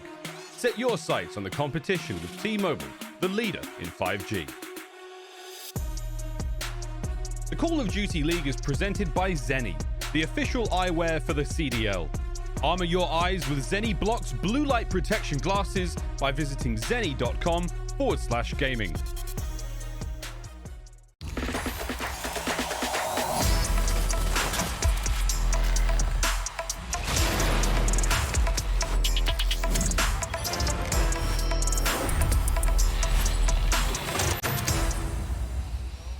Hello everyone and welcome to your Game Fuel Victory Spotlight. I am joined by the talk of the town right now, which is Drazah from LA Thieves. Drazah, man, whew, what an entrance into the Call of Duty League Season 2. Let's go, love to see it. Obviously you have been replaced, you replaced Slasher, you've come into this new team right before the major. A lot of pressure on your shoulders here, and I think a lot of people are expecting you guys to not do so well against Paris. Talk to me about this change, why it happened, and really why it's been so good for the team. honestly, I think the vibes are sort of all-time high, and we're all just, you know, just running and gunning. And I mean, honestly, we're just flowing really well right now. I think that's why we won 3-0. Okay, well, I can definitely see the vibes are high for sure. Obviously, S&D was just a different ball game. I think S&D honestly requires you guys to have some serious team communication. We definitely heard that from you guys in the Astro listenings. Talk to me about the approach with your team with S&D and having quite little time to prepare for it. Yeah, we played 2 S&D scrims yesterday, so we were just kind of winging it. But honestly, in that S&D, I didn't really do anything. All my teammates were just going crazy. I just sat out, you know, A-bomb, so it's all on them. I didn't do anything. I like this, Drazah. You're so humble, man. We'll continue that humbleness through the league and the bracket there, because it's working somewhere or another. Thank you so much for your time, and congratulations and best of luck through the major, man. Thank you, thank you. Well, there you have it. We've heard from the guy who has come in and replaced the incredible Slasher, and things are working here with 100 Thieves. But we do have our next game ready to go for you. We've got LAG facing the Mutineers. We're going to be finding out who is going to continue their run through the losers bracket right after this.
Ladies and gentlemen, welcome back to the CDL Major 2, brought to you by Zenny Gaming. And Leah, you haven't missed anything. The first series was done and dusted, but yes, it took like less than an hour. Unbelievable. Florida Mutineers now going up against the Los Angeles Guerrillas.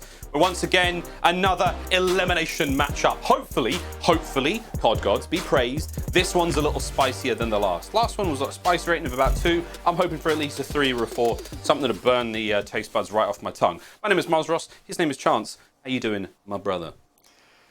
I mean, I'm doing all right. Just trying to like recoup after what we just saw from the first series. I mean, even the players playing in this one for Guerrillas in Florida, I mean, I don't know if they were prepared to like play this quickly. That was one of the fastest 3-0s that we have seen. I have to imagine it caught everybody off guard, but I don't know, like stress it off or wax it off, whatever it's going to be, and just get ready for this next series. Get ready for this next one. We got the other side of the Los Angeles Call of Duty teams up next, and we will be saying howdy doody to them right now.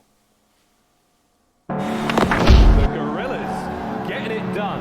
I'm loving what I'm seeing out of the LAG.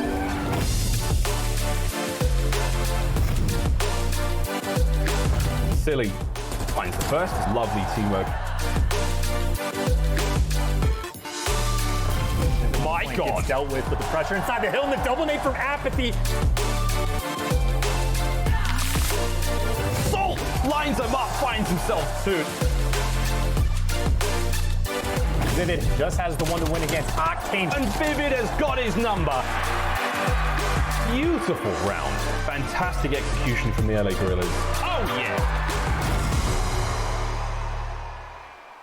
The Los Angeles Guerrillas shock and rock the world by defeating Atlanta FaZe in their own home series, but can they continue to find that fantastic success throughout this major. Vivid Assault, Cellium, and aBeZy, a squad who has been making a bit of a stir of things here in the league so far. We saw FaZe take that loss very personally and obviously body London, and we'll see if they can keep up that pace going into the major. But the chance, a lot of people looking towards Cellium as the absolute X factor in this series. What do you think? I mean, when it comes to hardpoint, he literally is like the #1 X factor in the league. He has been balling out for stage number 2.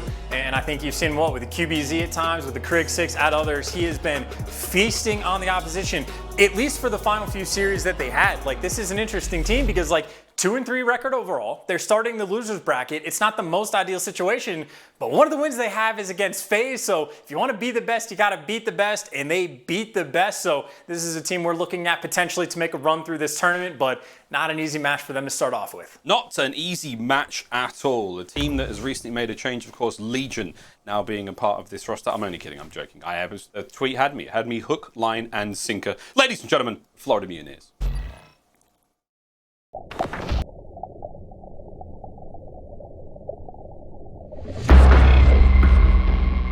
The dictionary defines redemption as the deliverance of persons or things from the possession and power of captors. It is a 3-0 victory over the Florida Mutineers. As the act of making something better.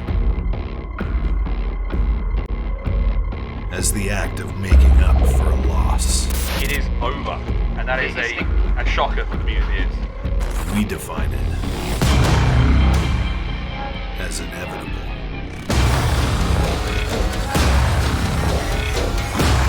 You can count our KD. You can count our headshots. You can count our hill time. What you can't do is count us out.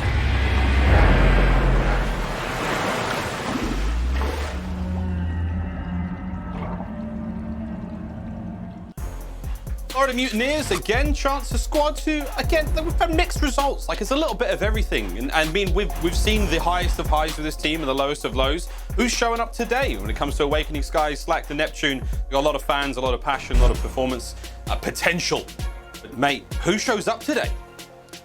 Well, I'm staying on the theme of who the hell knows. I think it's genuinely a way to look at this series because, like, you know, you talk about the Guerrillas, 2-3, but hey, they beat FaZe. When you look at Florida, also a 2-3 record through the group stages, but the 2 wins that they had, they 3-0'd OpTic and they 3-0'd Minnesota, the 2 teams at the top of the group. So, like, they're an incredibly difficult team, I think, even to sort of game plan against. And we look at the map and modes, quite a few things that stand out. One, both of the Search and Destroys, both of these teams love to play. They are equally happy to get those maps through, but that checkmate control, this is where the problem has lied for the Guerrillas. Their control, their raid is fantastic. The other 2 maps, not great at all. So that third game mode has been a problem for them. So at the very least for Florida, they're gonna be very happy to make sure that they get that checkmate through. Well, we got a couple of checkmates in there, but first we go to Moscow. This series should be an absolute howling affair when it gets to those search and destroys. Like, if we get to a game 5 between these 2 teams, again on the maps and modes brought up, oh man, can't wait. Either way though, up first will be Moscow, our second match here of the elimination bracket of Major 2, brought to you by Zenny Gaming. Let's get into this one, Chance. Get into it straight away. And well, if you think back to the last time these 2 teams faced off, granted it was a very long time ago, but Skies and Awakening just balled out in the series and just dominated with the AR side of things. This time though, at least for the opening break, you can see just the speed at which Guerrillas are going to be playing it, taking it nice and slow, and for good reason. A lot of these kills going their way. The lockdown for the hill is there, and already a couple players on Florida starting to spawn out. Yep, they're on the left-hand side of the map now. Florida about to hit the pinch, and I don't think anyone is really aware just yet on LAG, but here we go. Guns are up. Vivid's already made his way to the second hard point, and that's going to be a clean 3 down for the Mutineers. Trying to make their way back through middle, but Silly says, nah, brah. Finds those 2 kills in a row. Awakening will get his number there, but you've got spawns for the right-hand side of the map covered. LAG with a 30-point lead now and climbing. They're looking to move this one forward. Great start, the Los Angeles Guerrillas. I mean, that's about as good as it gets, right? You were asking whether or not they're aware. By the way, Sky as well. We know that this man can basically see through walls, and he knows all the cheeky little spots, but the flank was coming through, and Guerrillas, again, just completely prepared. This is the perfect setup they have, right? You even have aBeZy pushed up to the trees, and, well, Neptune's going to deal with them, but the 4 players from Florida, I mean, they are still so far away. They're being slowed down. It's going to be 15 seconds gone by before Assault even has to think about a gunfight, and still hasn't needed to shoot his gun at all. His teammates doing a fantastic job of keeping Florida at bay. Yep, here comes Florida on the outside. Now, Viv is going to get it on. aBeZy again in the kill feed. So Assault is just here on the hard point. Like, boys, I've got a full mag here. I'm trying to get involved. Doesn't need to get too much done because, once again, the Guerrillas looking fantastic. Over towards this second hard point. Slack now trying to find something with 20 seconds left on this hard point, stopping these players make their way out towards the next one. Florida have had to call this here. They're going to say, you can have the next 15, but we're going to get the next sort of 30 or so out of the third hard point, huh? Deal? Deal? All's fair? Let's go. New hard point in less than 10. Let's see if we can get Florida back on the board.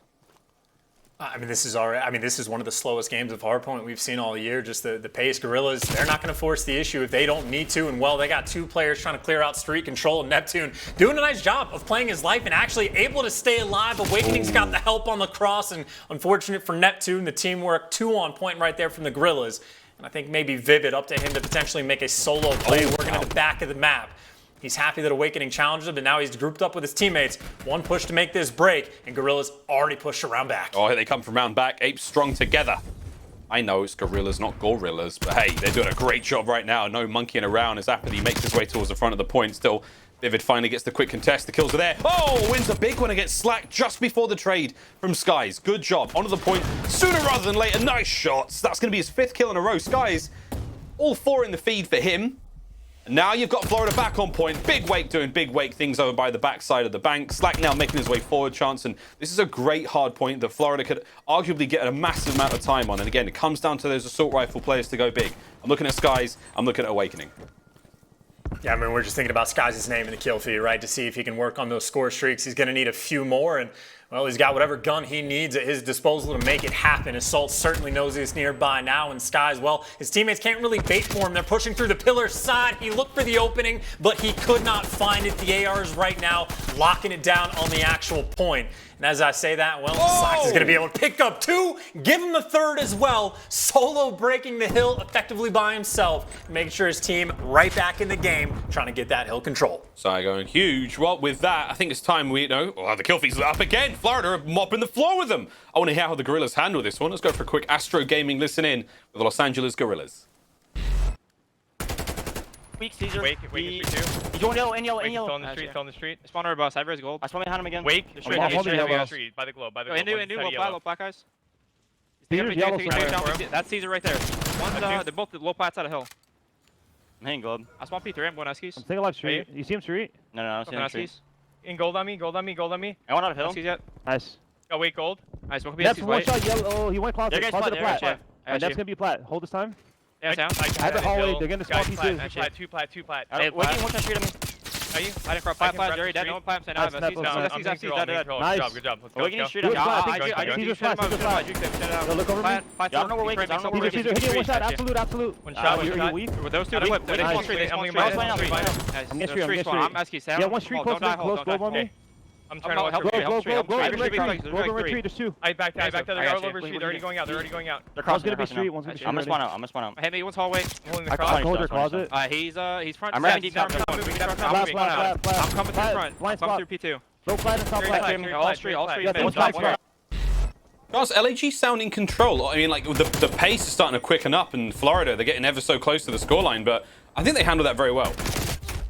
I mean, again, it's just a very structured team. It seems like in the moments where they get the setup that they want, they basically get the full 60. Anytime it's like a little bit spicier, the kills stop to go their way, well, then they effectively get full 60. And unfortunate for Soul, a little bit of friendly fire from his machine friend over to the side. And, well, Florida's going to be happy for it, have effectively flipped the spawns and gotten that hill control. And now for the Guerrillas, going to have to try to flood this hill. And well, it's going to be a staggered push potentially as well. And frankly, you got to get past Neptune. That is a good start, though. It's 2 players thinking about working their way through mid. It's like an unlucky fail of the week right there. Like, that trophy system helped out so much. Assault made every right decision. Still, oh no, Florida, that's the lead. That's another 3 in the feed. And oh, baby, here we go. Starting to pick up pace. Slack's making his way towards next hard point. Guerrillas will be in control, but Skies, oh my God, investing the 21 streaks. 6, by the way. 21 and 6. Okay, he's going to slow shoot these ones out. Again, everyone panicked, ran indoors. He does manage to land assaults, and that's the back lane open. Here comes the front push. Oh, he gets silly as well. Oh, my word. aBeZy catches out 2 on the cross. Nice bit of work once again, but you do manage to get 2 players on. It's on aBeZy now alone to try to take care of all these players. Awareness on point, sadly. He simply cannot look in all these directions at once. And the trades! Oh, Neptune. It's a couple of kills going the way of Florida, and just like that chance, Moscow has been turned on its head. I mean, hey, look, it might only be a 40-point game, but Skies is 24 and 6 on another 6 spree for him. This is the hill where he got streaks last time around, or at least was like thinking about it. Well, doing the same thing once again. Silly though, the Fry Man rips him off the head glitch. But even when you shut down Skies, there's always someone there for the trade. And maybe Guerrillas, well, you might give some credit to making this hill a little bit scrappy, but not nearly enough. They're going to go into new down by about 70 points. And again, Skies, I mean, he's just the problem. He feasted on the first time around, and it is the ARs putting in work once again. 24 and 7. You can only say it so many times. That is just a ridiculous stat line. The man has an appetite for destruction right now. Assault, nice 2-piece, great nade. aBeZy on the other side of the map. Can he find another 2 here again? This is an excellent time for the Los Angeles Guerrillas if they can hold this one. Big wake, though. Cuts his way through Hotel.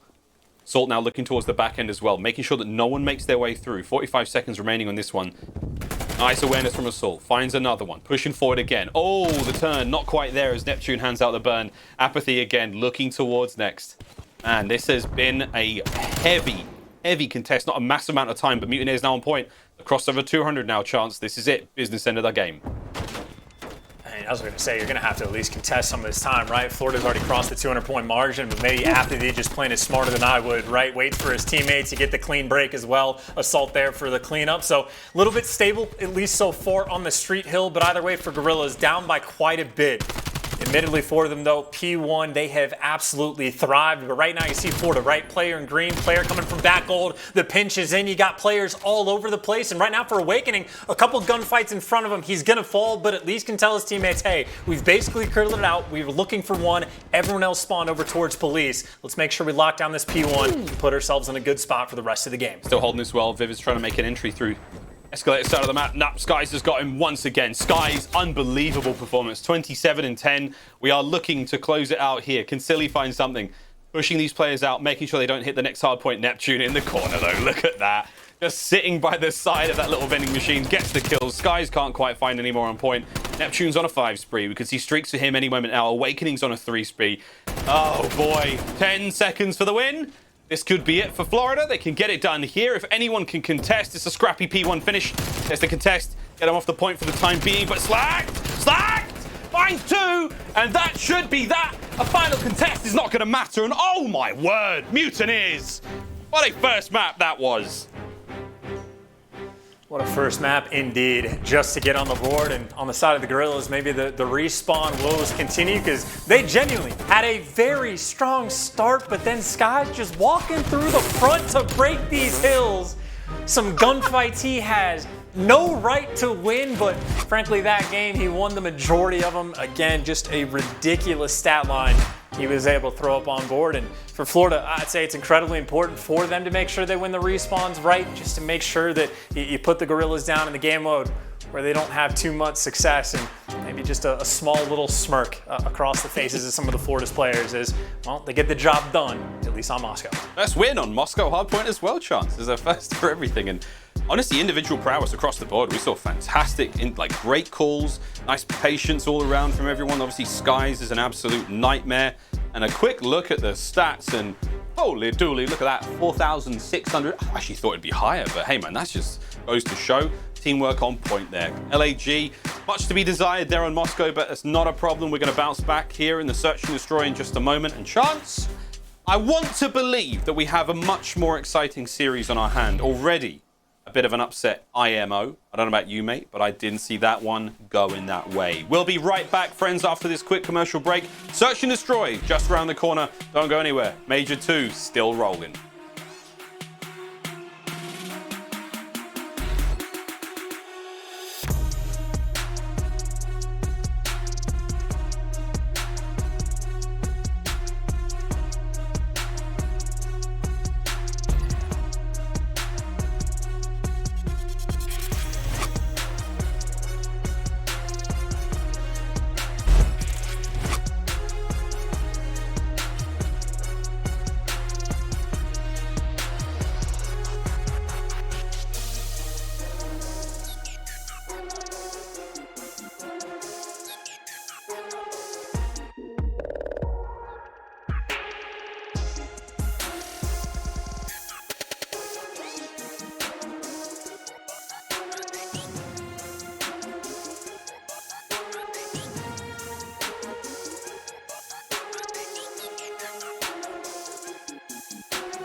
The Call of Duty League is brought to you by GameFuel. Use code CDL2021 for a special discount on GameFuel.com. Tournament audio and team listen-ins are powered by Astro Gaming, the official headset and mix amp of the Call of Duty League. The Call of Duty League is presented by Zenni, the official eyewear for the CDL. Armor your eyes with Zenni Blocks blue light protection glasses by visiting zenni.com/gaming. Ladies and gentlemen, welcome back to the Call of Duty League Major 2, brought to you by Zenni Gaming. Keeps on rolling. We've got map number 2 coming up next. It's going to be Express, Search and Destroy, but first chance, we've got a little bit of housekeeping to do. Mate, I don't think any of us could have called it. It's very, very likely that you did. Let's have a look at our game fuel keys to victory for the Los Angeles Guerrillas. What did they need to do in that hardpoint? Well, the biggest boom for them is when Silly performs. He is electric, but obviously in what we saw from game number 1, Sky sort of took that role and didn't give any of the players on Guerrillas an opportunity to have that sort of KD, but the S&Ds by far the most important thing, especially the map number 2, right? I'm thinking about the checkmate control. Guerrillas not had a ton of success on the map. They are 1-4 overall, and if control is going to be a consistent problem, the S&Ds need to be that backbone. The good news, of course, for the Guerrillas, well, both of the maps we have, Express and Miami, well, they love to play them. But of course, on the flip side, so do Florida. And then the keys to victory for this team, well, I'm looking at the second point first. Shut down the ARs and dominate the respawn. Guys, job well done.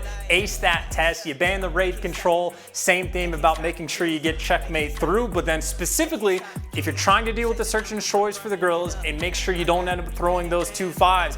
I just think it's the post-plant positioning. It is the biggest theme teams need to look at when playing against the Guerrillas. Because right now, Guerrillas, we see it time and time again on quite a few different maps. They will give up bomb plants for free at any given site, and they will just swarm on it. Trap you in, pinch you out from every single angle, and just sort of dominate the retake. So I think Florida needs to have something up their sleeve. Have some player make those sort of errant floating plays off on his own island, and making sure that you never get completely retake, or at the very least just push out whichever bomb site after you get the bomb down. But if Florida have done their homework and get these little keys sort of out of their way, again, you got to imagine they're feeling confident for a game 3, so they just want to get this series over and done with. Of course, to Express we go, Miles, and last time I saw Guerrillas play, they 6-0'd FaZe, whatever that means to you. You gotta think they've gotta be feeling confident here on Express. Love you, Zin. Here we go. you do have to think, Chance, they should be confident here. We saw an incredible run. Absolutely. Like, insane performance from the Guerrillas, but Florida, what dirty, evil tricks do you have up your sleeves to at least take a round? Not make it another 6-0 for LAG.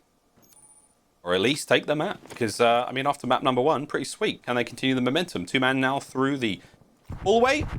Straight through to tickets. Neptune, hello, I'm on the bomb. We've got the bomb site, pretty much all ours, no problem. It's going to be a slow push from LAG. And Florida, setting the pace early on. Here comes the plant. And here comes Vivid, who is Doom. Find out. Slacked. Hello. This is aggressive. I love it. I love it. First kill goes his way. Assault's up next. Prig, elbow, dead. Good job. 2v2. 2v1. LAG on the retake. I barely let you get a word in, Chance. This round's been a blast. Whoa!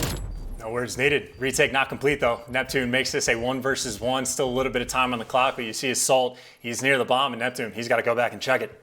He's going for the check now. 15 seconds remaining. Neptune, big brain. All the way around the map. Gets a nice opening angle in Florida. A fast plant.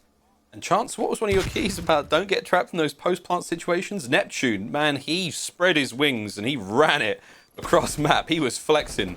But everyone did a fantastic job in these situations. I mean, Slack's aggression, shown in this lovely kill cam, helped seal the round.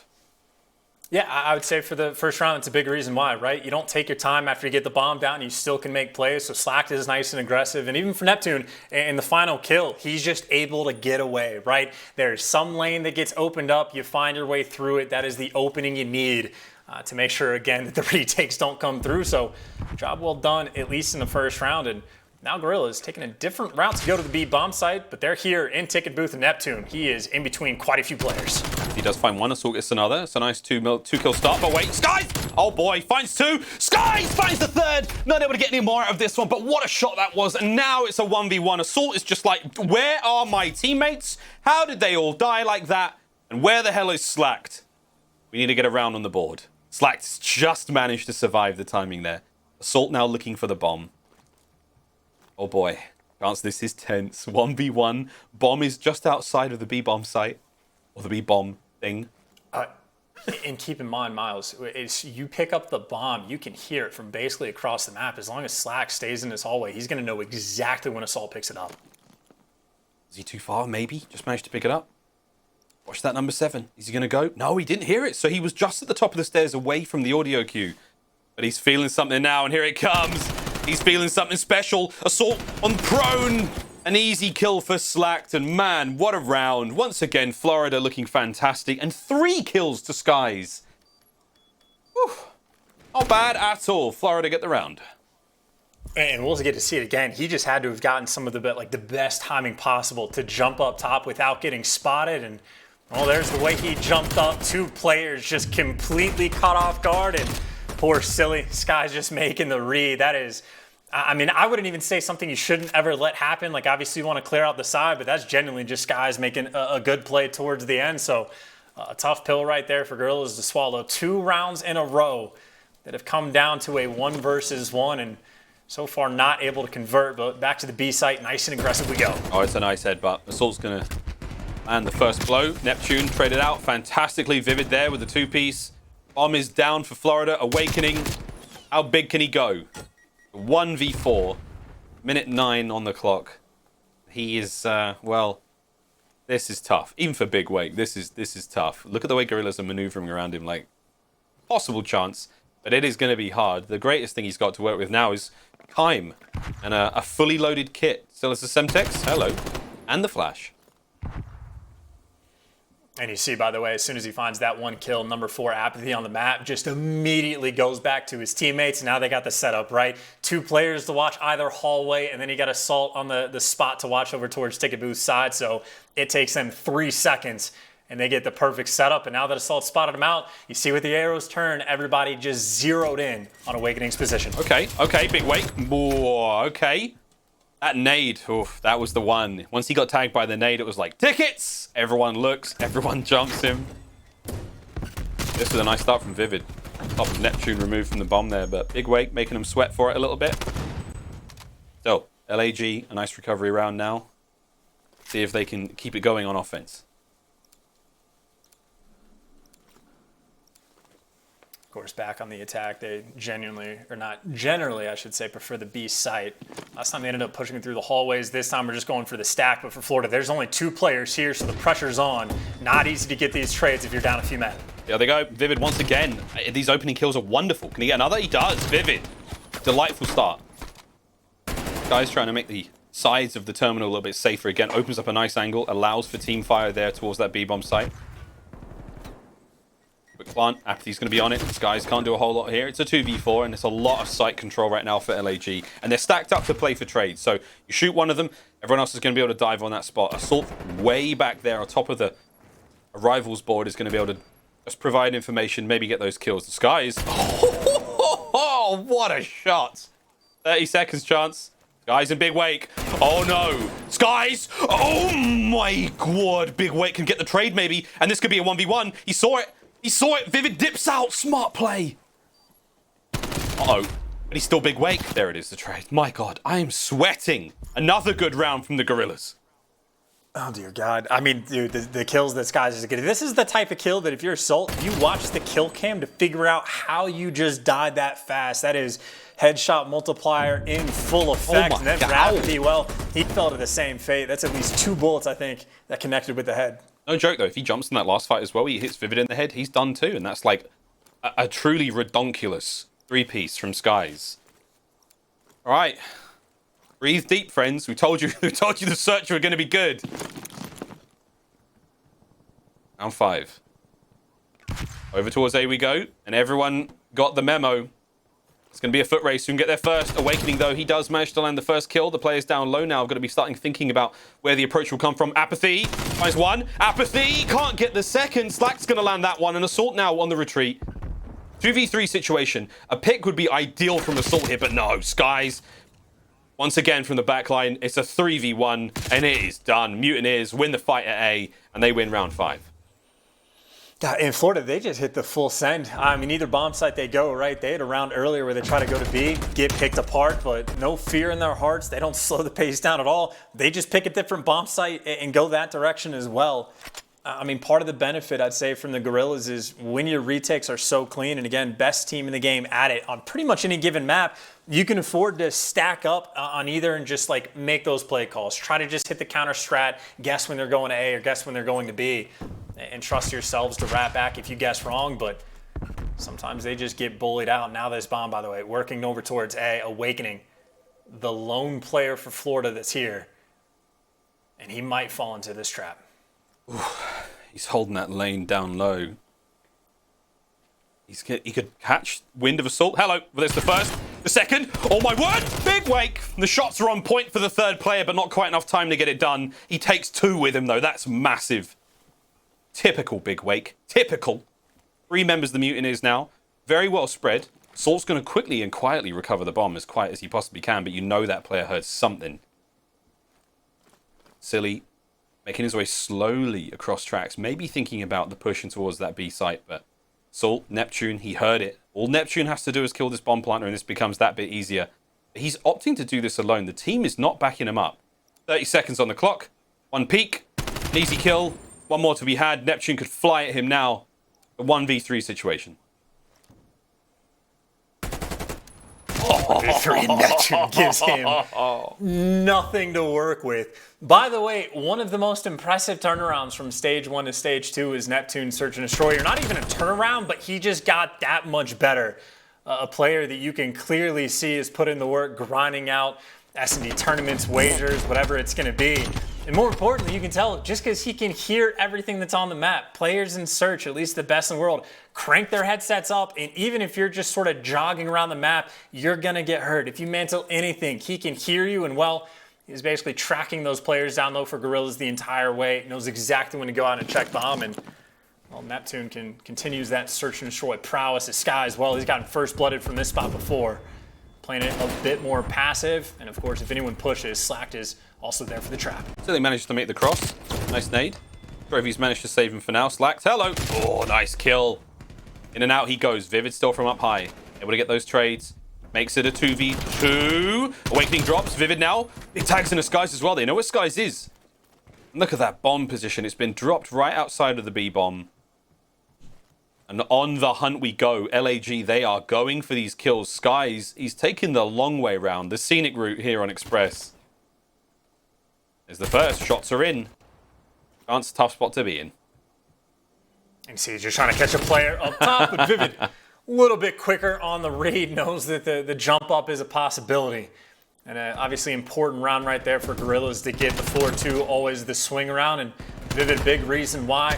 It seems like the Guerrillas, again, their teamwork always on point. Everybody stacked up ready for the trades, right? You get your 2 ARs down low, aBeZy and Vivid working through the hallway. And even though they were pinched in, they were certainly ready for it. And even if Vivid had fallen, aBeZy would have been there for the trade. So strats on point, and so is Vivid.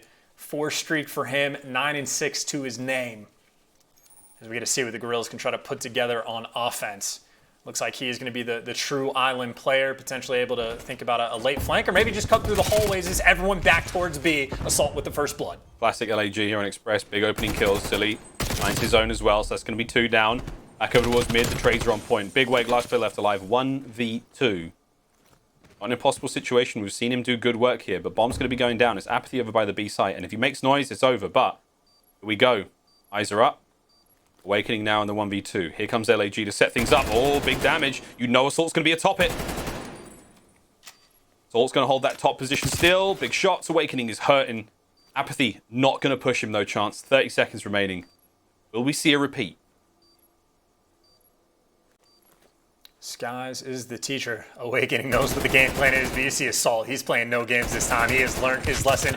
Going for the shoulder peaks, and the call is perfect. aBeZy knows exactly when he needs to come in for the trades.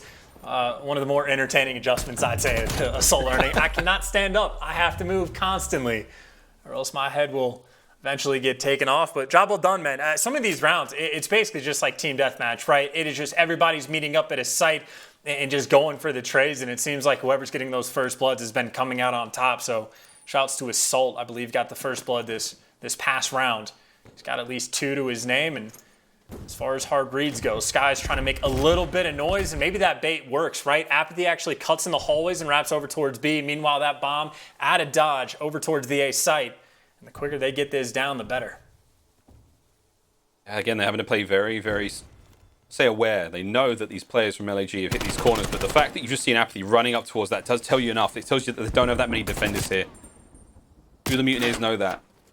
3 players from LAG. And right here, by the way, they need to push aBeZy, right? You just had Sky spot 3 different players coming on the flank, and Awaken actually makes a nice pick for the first blood. But you know, aBeZy, if anyone, is the lone man. This is where you try to avoid being trapped in, or maybe Awakening wants to make the play on the flip side. He's gotten 2 so far this round. You know, there's one more player above him. Here comes the player from up top. Awakening's going to dip out. There's the kills. Oh my, Florida. I was worried for a moment, Chance. You called it. You're like, you have to push aBeZy. You got those 3 players on the flank. You have the intel. Use it. They just about get it done, and that's map point. They're looking to go 2-0 up in the series. 1 more round's all they need.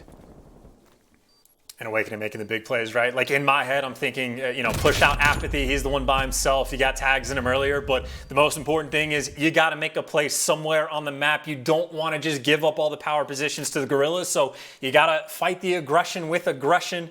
And Awakening does exactly that. They have successfully dodged the retakes, at least for that round coming in for the Guerrillas. But of course, for LAG, down 1-0 in the series. The S&D is a must-win, and back to B we go. Everybody stacked up here. Guys, with the off angle, this is interesting. He's going to get hit by the flash grenade, but still, the position he's in, he could catch an eager member of the Guerrillas.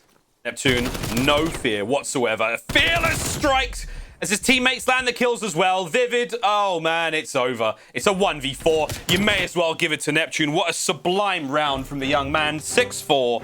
There on Express. That's the Mutineers up 2-0 in the series. The Pick'ems are in absolute shambles.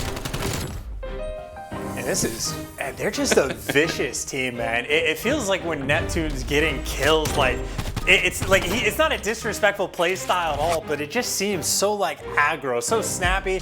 And even Skies and Awakening, like across the board, it's just those kind of players that, I mean, they just seem like they're incredibly difficult to play against, man. They just hunt you down and make sure they get the clearance on it. But hey, either way, there you go. 2-0 lead in the series. It was dominance on map number 1, and well, Guerrillas certainly put the pressure on there on the Express S&D, but Guerrillas take their first L on that map as Florida again did their homework, did not get retaken on the bomb sites, and anytime you had to match aggression with aggression, Neptune was happy just to have something to shoot. There's got to be a quick look at the stats, but there has to be those folks who are sitting there going, wait a minute, if LAG beat Atlanta FaZe on that map and Florida beat LAG, how good are Florida at Express Search and Destroy? Well, maybe later on in the tournament we'll truly find out, but a very, very nice look there across the stats. Big damage from Skies, big damage from Awakening and Slacked, and Neptune, the submachine guns just looking fine in all forms. Wonderful take to get us to map number 3 and 2-0 in the series. Chance, I mean, this is surprising to say the least. Again, a lot of folks definitely betting on LAG coming into this one. Recent form being a major consideration there. The recency bias does not seem to be a bad thing, but Florida made it look a little simple there at the S&D at times. Now we go to a control mate. Where the hell? What happens now? And what happens? We're off script here, mate. I don't know what's going on. Most likely Florida gets the 3-0. I mean, that's the most likely situation, right? Their AR is Awakening Skies. Skies feasted on map 1. Awakening and Skies was there to feast on a map 2. The first time we saw these teams play against each other, it was the exact same story. It's just the ARs on Florida in this matchup have been too strong. You go to a checkmate where Guerrillas are 1-4. I think like 1-10 on their offensive rounds where they've had no success. So at least that's where my head's at. Florida have done all of the hard work. They've gotten out the dirty stuff in the series. Now it's just about making sure you win the game 3, which the expectation is they should get this one for sure. Let's have a quick look at our US Army tactical play. This is going to be some Neptune love. He has a brilliant mind when it comes to search and destroy and a very bright Call of Duty career ahead of him, Chance. I mean, big wake, huge 2-piece to start this round off on the defense, but ultimately, we'll be giving the love to Neptune. Walk me through this one. Well, I mean, originally, right, Awakening just gets good timing with the patience. But again, Neptune up top, if you're an S&D kid, you know in these situations, you're always going to be feeding off the information. So he just plays it up top, knows that he can listen for when these players are walking around. He for sure knows that they're going to be nearby. And you can see anytime that like someone's not crouch walking, that's when he starts to make the adjustments, right? Assault stops crouch walking. That's when he pre-aims the jump up because he knows he's nearby. That's why he's checking the bomb. But these players just walking around willy-nilly. Neptune, easy kills for him to get, easy reads, and even this last gunfight, I mean, we caught it from Silly's perspective. There was just, I mean, no hope. Just a vicious slide cancel he throws into the mix. It cannot be easy to play against. Not easy to play against whatsoever. Will we see a 3-0 sweep from Mutineers here in this elimination matchup of the major? I believe it could happen, but LAG, a lot of soul searching to do, friends. When we come back after this quick break, Major 2, presented by Zenny Gaming, continues. Will it be a 3-0? Will we see LAG pull the reverse sweep? Find out after this quick break.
The Call of Duty League is presented by T-Mobile, now America's largest and fastest 5G network.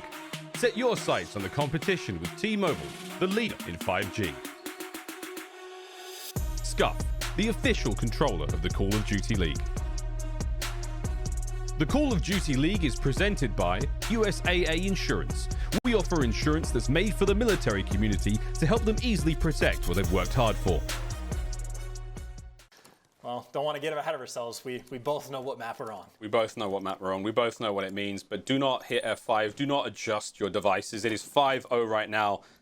And the Los Angeles Guerrillas not only looking to take it here in the final round, but looking to make it a 6-0. My God! Arcitys, he's going to fight for it, but the writing is on the wall. It's a 6-0. Fucking go, guys. Good Oh my God. Dude. And that's how we play. Go, man. That's how we play. Guys. I'm so clinical. You guys won. Go. Well, there we go. Chance happier, simpler times for the Los Angeles Guerrillas, but they can relive those glory days of what feels like a lifetime ago for them, I'll bet, as we get into checkmate control now. And Chance, we talked about CDL. You said he was the X factor. The stats show it. What's he bringing in this series, and what does he need to change? I mean, it's not just him, it's really the team, right? And if there was a team to do it, to make some quick adjustments from the past few weeks, you have to imagine Guerrillas and a guy like CDL are certainly going to be capable, but I'm just dialed in on the control, right? The last week he threw up a 1.08. That is good enough to get the job done in the kills column on checkmate. Again, you know, it's defense heavy, but I'd have to imagine, right? There's been a theme of stacking the point over on the B side underneath the plane. A couple teams have certainly started to get better on offense. If I'm looking at the Guerrillas and they have a 1-10 record on offensive rounds for control, they have to know that this is a map they're going to end up playing. It's the 6th time they've played it this year. They know that they can expect going into a series, raid is going to be banned against them. So I would have to imagine they've gone back to the drawing boards. They have some game plan for this map, but it's one thing to have a game plan. It's another thing to get the job done. And of course, on the side of Florida, well, as long as Skies and Awakening keep doing their thing, I mean, the series is certainly going to be theirs. It's checkmate again.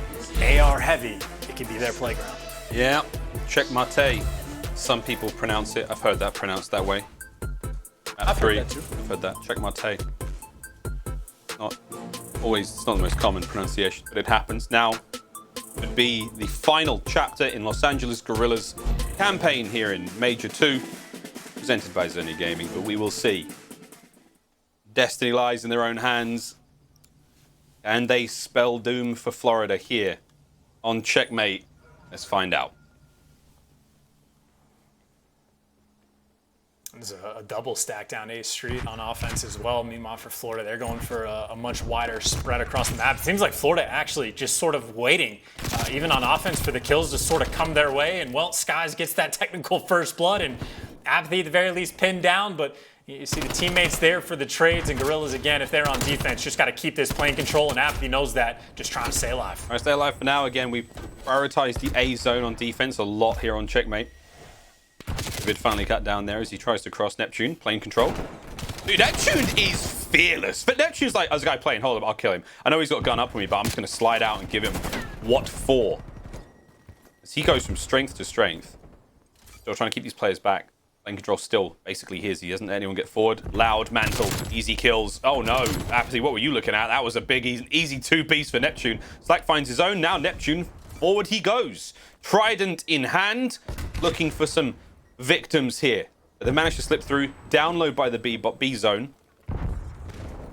Neptune doesn't. Oh, but wait, no team kill. Oh my God, Chance. He's having fun. And dude, I'm telling you, even his movement, vicious is the only word I can think of. I wish I had a thesaurus to think of new ones, but again, time and time again, he just has ridiculous slides into every gunfight. And well, now on defense, you got Guerrillas on the flip side, just trying to stabilize, get a little bit of map control, but a couple kills, okay. Maybe not going their way. Assault there, though, for the cleanup crew, and Guerrillas again, job well done. Nice and stable, still, though, down by a few lives. Yeah, down by a few lives, no one on point. They go towards B, and Assault's doing what he can to hold down low. Black making his way in towards that zone now. Here comes the quick toe in.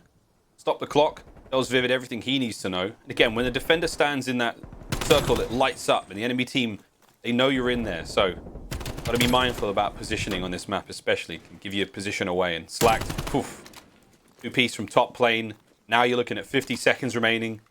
Florida, slight lead in the lives, Chance. You need to get the cap, though.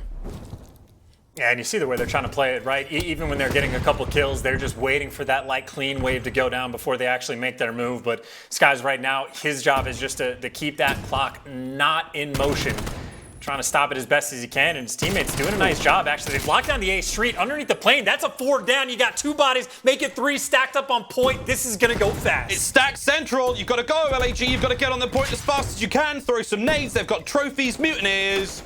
There is not a chance. Stack the point. Win the round. And that's it. I mean, this is what we've been waiting for. It's that type of gameplay. There's a couple teams that are good at, like a New York comes to mind. FaZe is a team that can kind of do whatever they want, but that's really all it takes. It was time and time again, even before they captured the A point, they just slowed it down massively, playing for the kills heavily, and they never really tried to go to the point until they knew they had the clearance. I mean, Sky's jumped on it, just to stop the clock for a bit, but his teammates aren't there for the help. They're there for the kills elsewhere, and as soon as they get the 4 down, immediately hop on it, no time wasted. And again, you see how fast it goes, right? You get 4 bodies on the point, it takes like 11.25 seconds. You get 3, it's like 20 seconds or something like that, and you're spawning so far away from the Guerrillas that there's genuinely no time. So that is a perfectly played round on offense from Florida. And now on defense, Neptune, the first player to strike. First player to strike. I mean, they've got to be feeling themselves right now. Let's find out for ourselves. Let's go for a quick Astro Gaming listen in with the Florida Mutineers. There was plane assault, one shot absolute. There was one bullet. There was one bullet. He's just snaking it. You have 7 bullets, Simp. I'm one off the street. I killed one. Nice. Our side. I'm nading our side. Exit. I'm seeing him. I'm one off the street. I'm big flash from our side. I'm top lane. I'm still one off. And yellow crate. Weak. I don't twice yellow crate. Mid plane, he was weak. Yellow crate. I'm still one off the street. Yeah, I'm nading your sheet, Joe. He's still playing dead. I saw it still playing. Top plane. They're both there, I think. You got that kill. Top plane. Mid point, silly child. Alright, take our time. One's in plane. We need to get kills. Both of them are wrapping right now. Hang on. One's up in our plane. I'm going one. One could be our side exit, maybe. I needed our side plane. Or our side A. App one dead. On here. No, low right wing. Pushed up our wood stairs corner. He's praying. Wood stairs in. Wing. Top left wing in our wood stairs. Yes, take your time. They're gonna stack. Trick if you want. You could. Shake it. They went playing left plane. App side. Oh, no. Wait a minute. They're on the point. We're stacked up. Yep, chance. How are the comms? Well, sure, the comms are good. I suppose, like, the comms on point, like, Neptune throws the streaks. I do not know what the hell just happened, though. I think he landed and killed everyone. I think that artillery did it.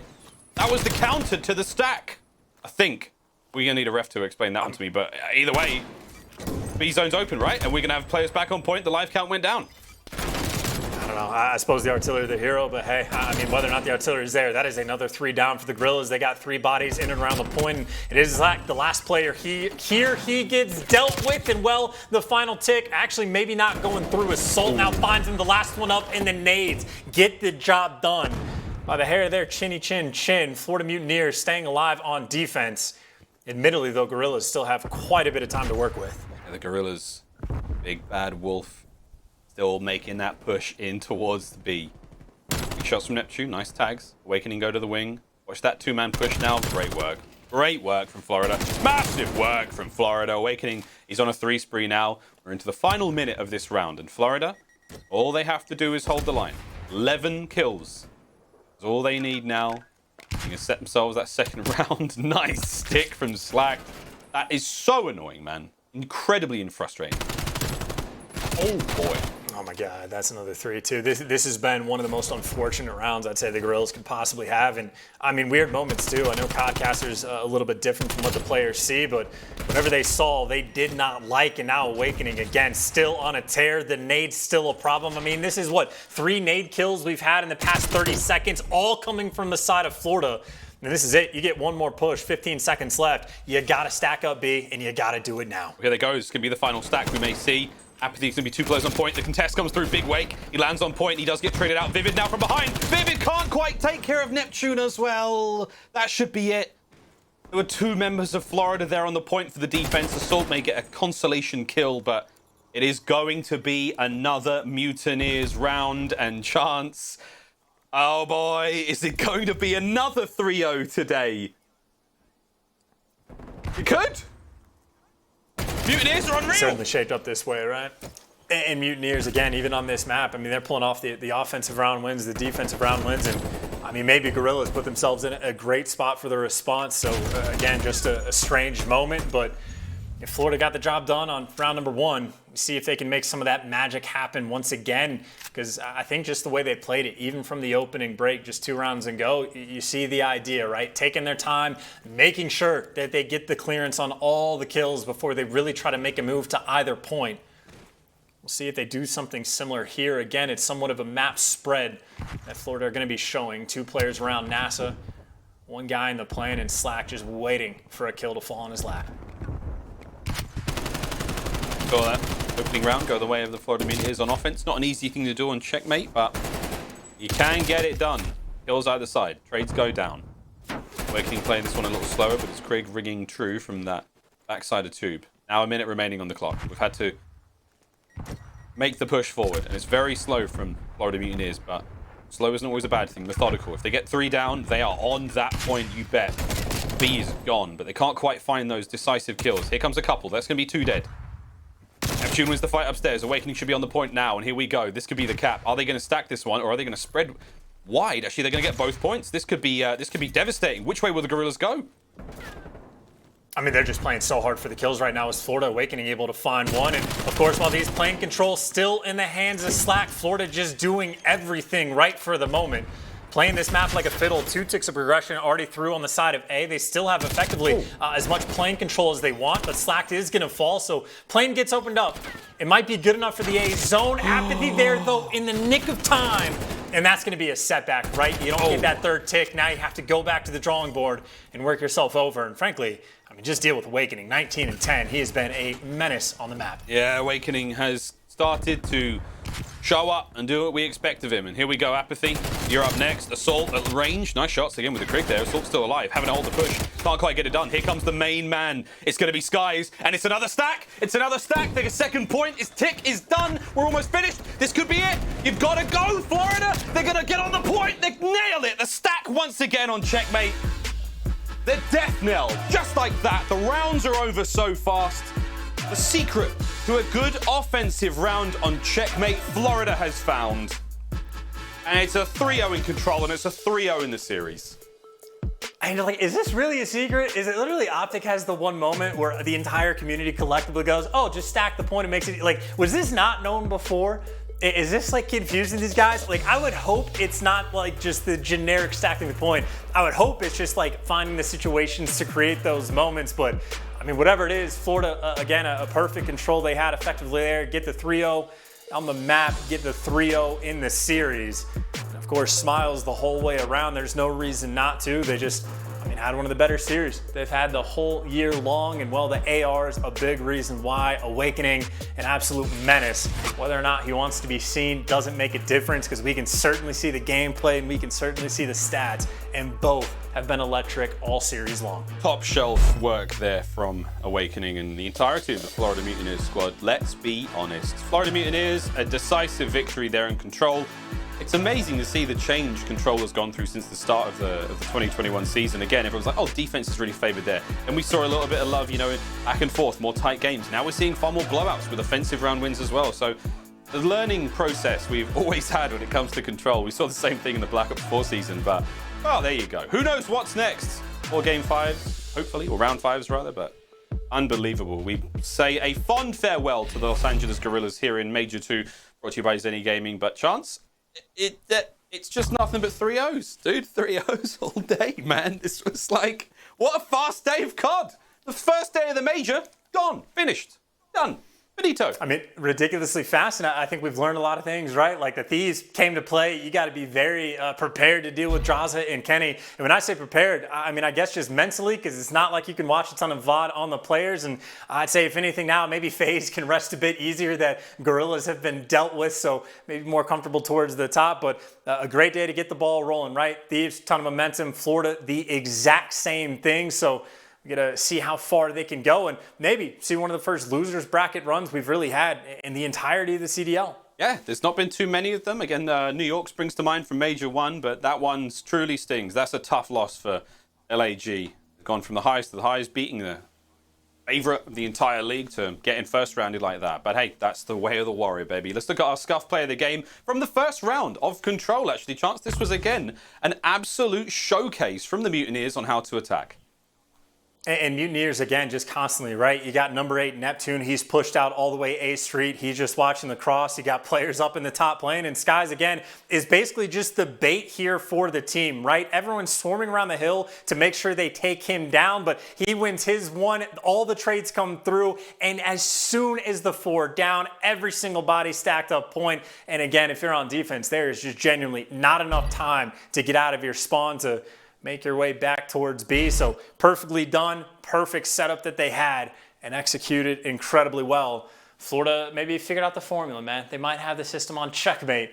I'm sure a lot of teams, though, going to be paying attention. Yeah, we all saw that. We all know what Florida loves to do, and whether you ban those out or whether you just smoke them harder, we'll find out. But there we go. A quick look at the bracket now for Major Tournament number 2, presented by Zenny Gaming, of course. And there you see it, 2 3-0s to start the day. And now we just set our sights to tomorrow. Again, look at Surge Mutineers there in round 2. The Ravens will be taking on the LA Thieves there in round 2. Also, of course, our winners matchups have yet to happen as well. OpTic versus Ultra, that'll be a banger. And of course, Subliners Empire. Can't wait to see how that goes down. This was truly to be the spiciest of all the majors. And I've got all excited telling you what's coming up, and here's the order they will be received onto the. Presented by the US Army is Thursday's schedule. Dallas, New York to start the day. Can't wait for that one. Chicago Ultra, Ravens, Thieves, and we will close out with the battle of the nautical teams here in the league. Seattle Surge taking on the Florida Mutineers. That's going to be a late one. Do not miss it, friends. Set your clocks, get it in your calendars. We cannot wait. Chance, you got a favorite for tomorrow? I mean, they're all pretty fun.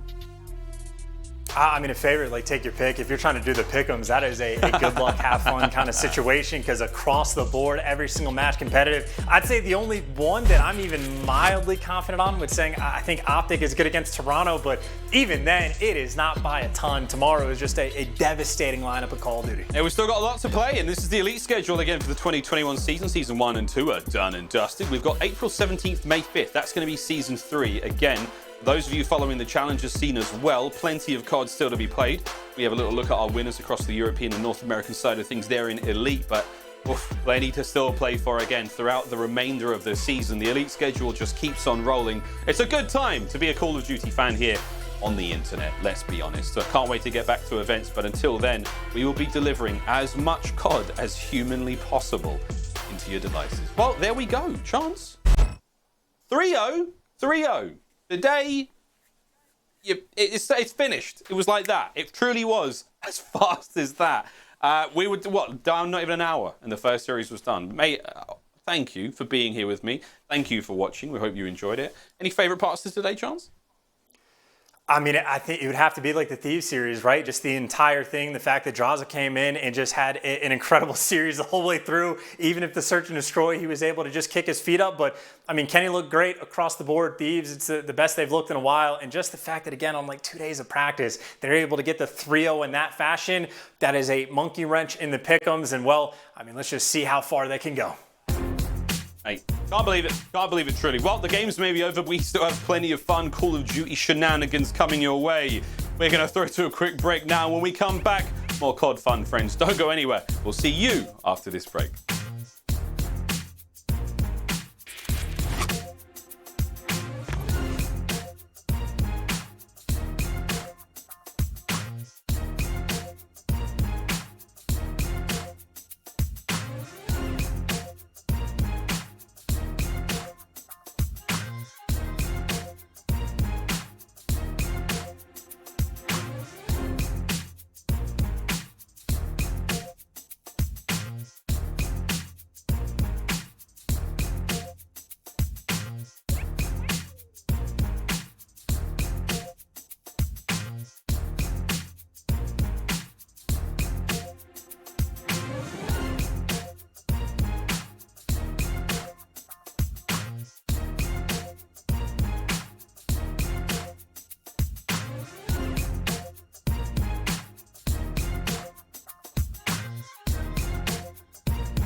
This is your Scuf Team of the Week, a super team built with 4 of the top performers at the most recent event.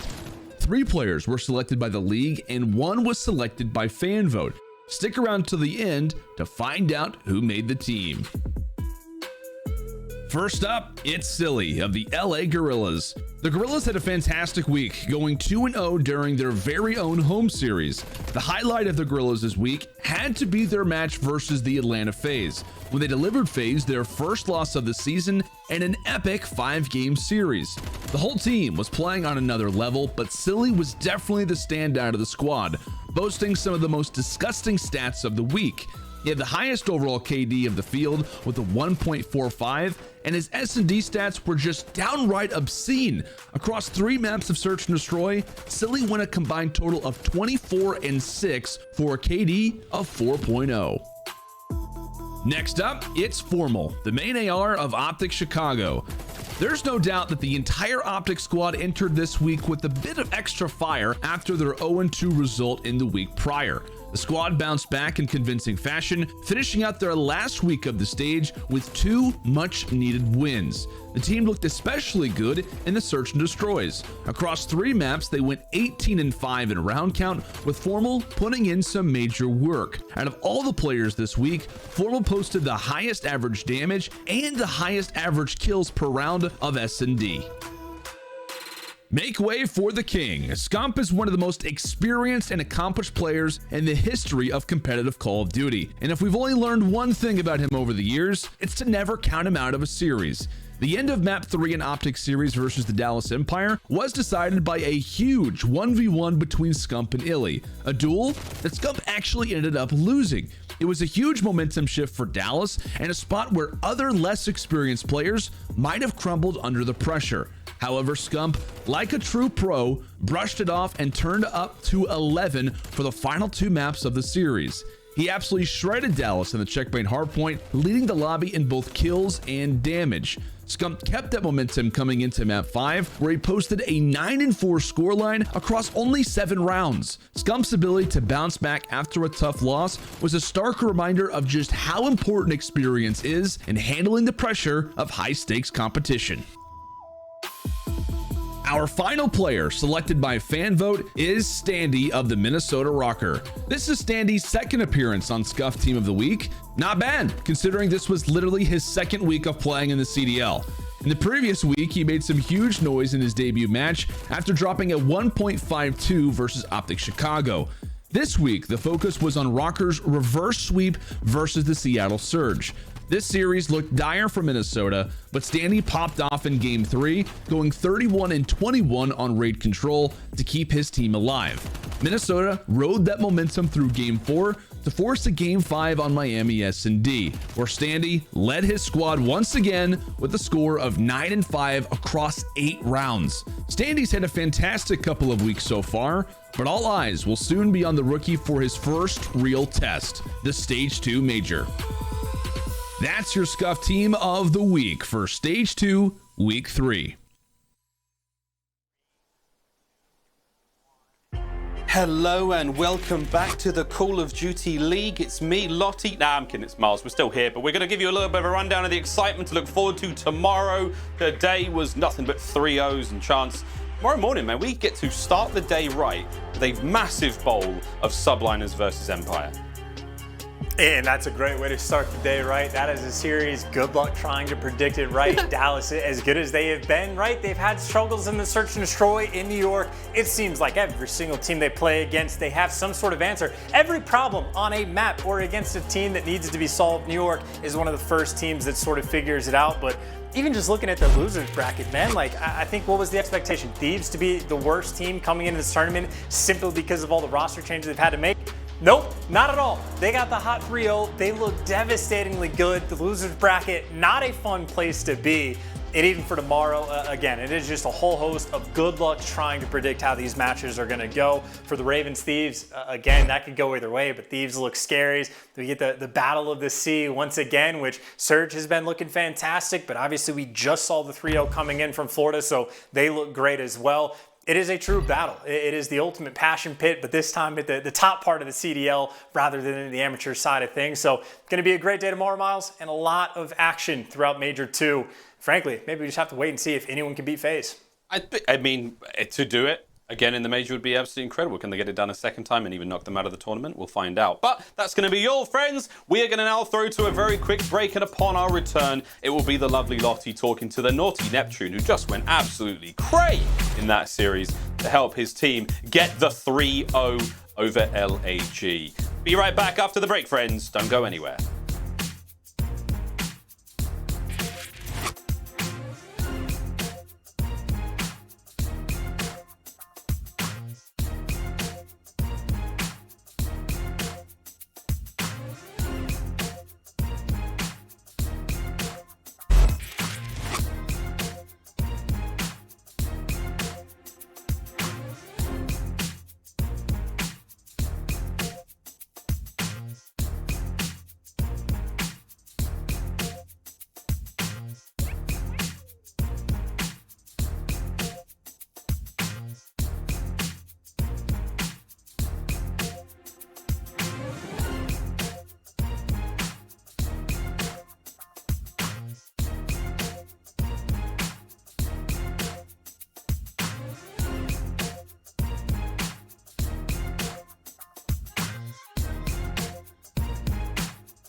The Call of Duty League is presented by T-Mobile, now America's largest and fastest 5G network. Set your sights on the competition with T-Mobile, the leader in 5G. The Call of Duty League is presented by Zenni, the official eyewear for the CDL. Armor your eyes with Zenni Blocks blue light protection glasses by visiting zenni.com/gaming. Florida Mutineers, brilliant players all round. It's all on a slack. This is it. Just straight up winning the gunfights. Now it's looking a bit spicy. Skies on a rampage right now. Run, Florida! This could be huge. Big weight. Awareness level 99 for Awakening. And Neptune starting to look a bit nasty. Welcome to the COD League, young man. Florida just pulled out some magic to make it happen. And what a show they're putting on for us.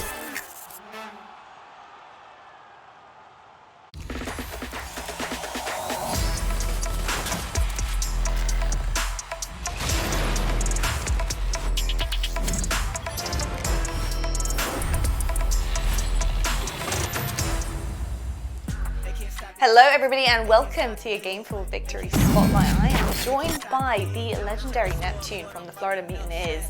Big control game, my dude. I mean, from you and Big Wake, the two of you guys just absolutely crushing that one to seal the deal there. Another 3-0 for today.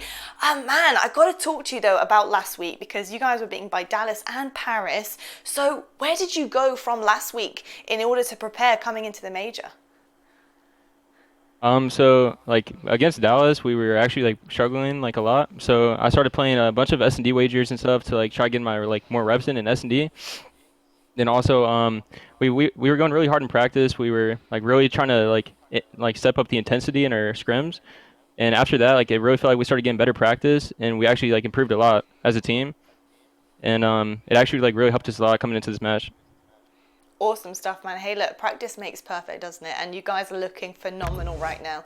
But it was a pretty big game against LAG to begin with for the major. Obviously, tournament life on the line. It's go hard or go home here. But how did you guys approach this series, knowing that you're coming up against a fierce competitor as of recent? You know, LAG have been catching fire. So what was the approach, man? So our approach, like we definitely know like how they play because we scrim them a lot. And we know that they're a slower paced team. So we know if we just control the pace of the game of all of the maps, that like everything will just come our way, and just like control the pace at all times of how we want to play. And I loved it. It really helped us a lot against them. I can definitely tell that you guys put some work in for sure there, and LAG just unfortunately didn't stand a chance against our level of gameplay. Neptune, thank you so much, my friend. You are nasty on the sticks. Keep working hard for the Mutineers, and best of luck going forward in the major. All right, thank you. I appreciate the interview. Well, there you have it. You heard from Neptune himself. I think that's the first interview we've ever had with Neptune, which was awesome. Love it. Love what we're hearing from him and love what we're seeing from the Florida Mutineers. But we're going to head to a quick break right now. But don't worry, it's not over just yet. Day 2 doesn't start till a couple hours, that's for sure. We're going to be breaking down everything we've seen from today, from the first day of the major on the desk with your boy Studdy and your boy Nameless. We'll see you after this.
Well, here we have it, folks. Here are the results from day 1 of our major tournament presented by the US Army. We've seen 2 3-0s today. LA Thieves versus Paris Legion was an absolute incredible match. If you guys missed that, I would recommend tonight taking the time to go and watch it back, because Thieves have definitely made the right change here. Something is working. Something is definitely working here. And then Mutineers to finish the day off, another 3-0 there against LAG, knocking them out of the tournament as well, which, again, I mean, the fashion that these games are happening, day 1 of a major, it's really producing some interesting Call of Duty, to say the least. What Nameless? What am I waiting for? No, I'm saying it was quick. These matches were quick. That's all I'm saying. It was very quick.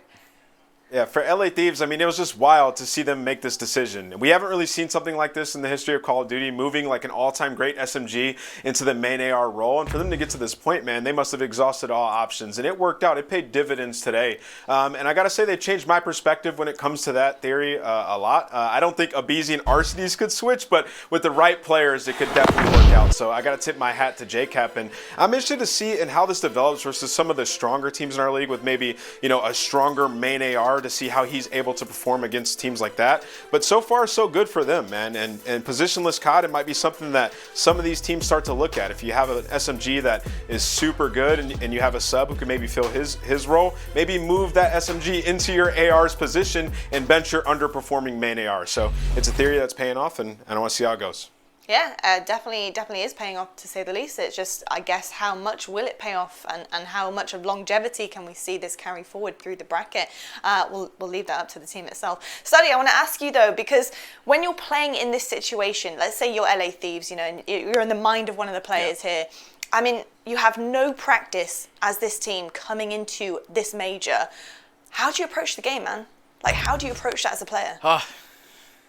Yeah, so right off the rip, if I'm a player in that seat, I'm looking left and right. I'm just like, guys, things have not been working out for us. Let's just do whatever we want, and whatever happens, happens. And the situation that I was actually in back in the day when I was playing, it was myself and Nameless alongside Envy. We were going into the Call of Duty Champs tournament, and we were awful. We were awful from top to bottom.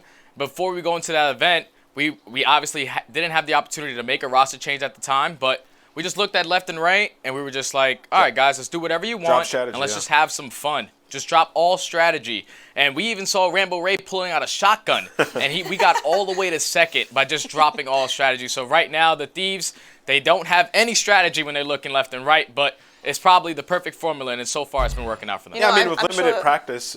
Oh, I'm sorry, Ally, go ahead. No, it's okay. I was going to say, I'm sure sometimes last couple of weeks, I'm sure LA Thieves would have loved to pull out a shotgun, but unfortunately, no can do. Yeah, I mean, with limited practice, like, you almost just have to go in with the freedom to do whatever you want, and that's what we saw them do today. Yeah. And these players, they're playing for their future, right? Like, some of these guys, like, you know, TJ and Kenny, they used to be great players, and then somewhere along the lines, they haven't been performing these last 2 years, players start to question their ability, right? So these guys are individually, they have to perform, and it's showing to be great with the team value as well. Definitely is. Let's have a look right now though at our bracket to see exactly what has been going on, where we're heading to next, because the tables have been turning throughout the day. Paris and LAG, empty pockets. They go home with nothing, unfortunately. That is that's the problem with being in the elimination bracket, and you got to work your socks off to not get there and to get into the winners bracket for a couple of chances at this run here. But we do see some promising things happening tomorrow as well. We do have our winners bracket to look forward to. We got OpTic playing Ultra, which is going to be absolutely incredible. Let's take a look at our schedules to see exactly what we've got here, presented by the US Army. We're beginning our day off though with the Empire versus NYSL. We've got OpTic against Ultra. We've got Ravens versus the Thieves. Let's see what they can do on the board there. And then we've got Surge versus Mutineers to seal the day off as well for the second day of the major. It's going to be absolutely incredible. But looking at all of these and these fabulous matchups that we have, I want to know what you guys are looking forward to the most here. Nameless, what have you got your eye on? I'm looking at OpTic versus Ultra, and particularly I just want to see OpTic continue to play great. And their last series versus Empire was the best we've seen them play throughout the year, and I honestly think that was the best series that we've had from this entire season. I think OpTic basically dominated that series from start to finish. Even the maps that they lost, I felt like they should have won it. There were a few moments that they could have turned around, and I thought Formal had an incredible series. He's the guy that I've been looking at to sort of step up for this roster and take them to that next level. And then we saw way more discipline out of Dashy, especially in that Game 5 Search and Destroy. He was just playing his life, sitting back, not getting picked, and it worked out for them. They ended up winning the series. So I want to see them sort of build upon that and start their run in this tournament, because I think they can make it to a final.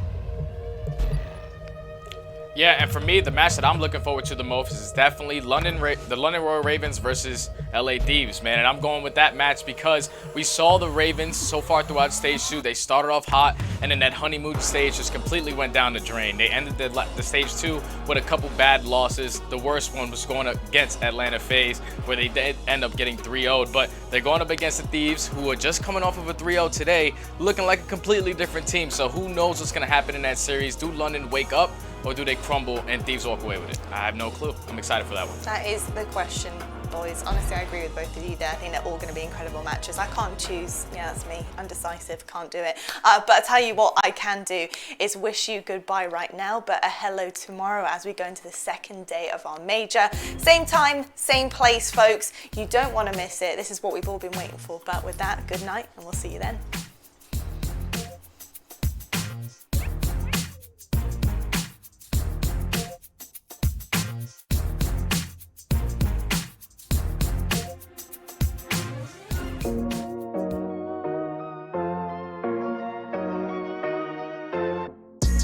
Like, I've had enough of this. Final game's over. Ah! Somehow he finds that kill. Lines them up. Unbelievable. I got back, take a shot, get the kill switch. DJ with the ice! Woo!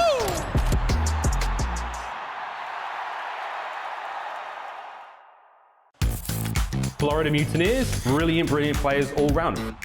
It's all on a slack. This is it. Just straight up winning the gunfights. Now it's looking a bit spicy. Skies on a rampage right now. Run, Florida!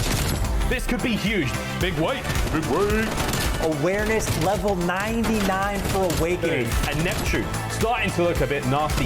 Welcome to the COD League, young man. Porta just pulled out some magic to make it happen. And what a show they're putting on for us.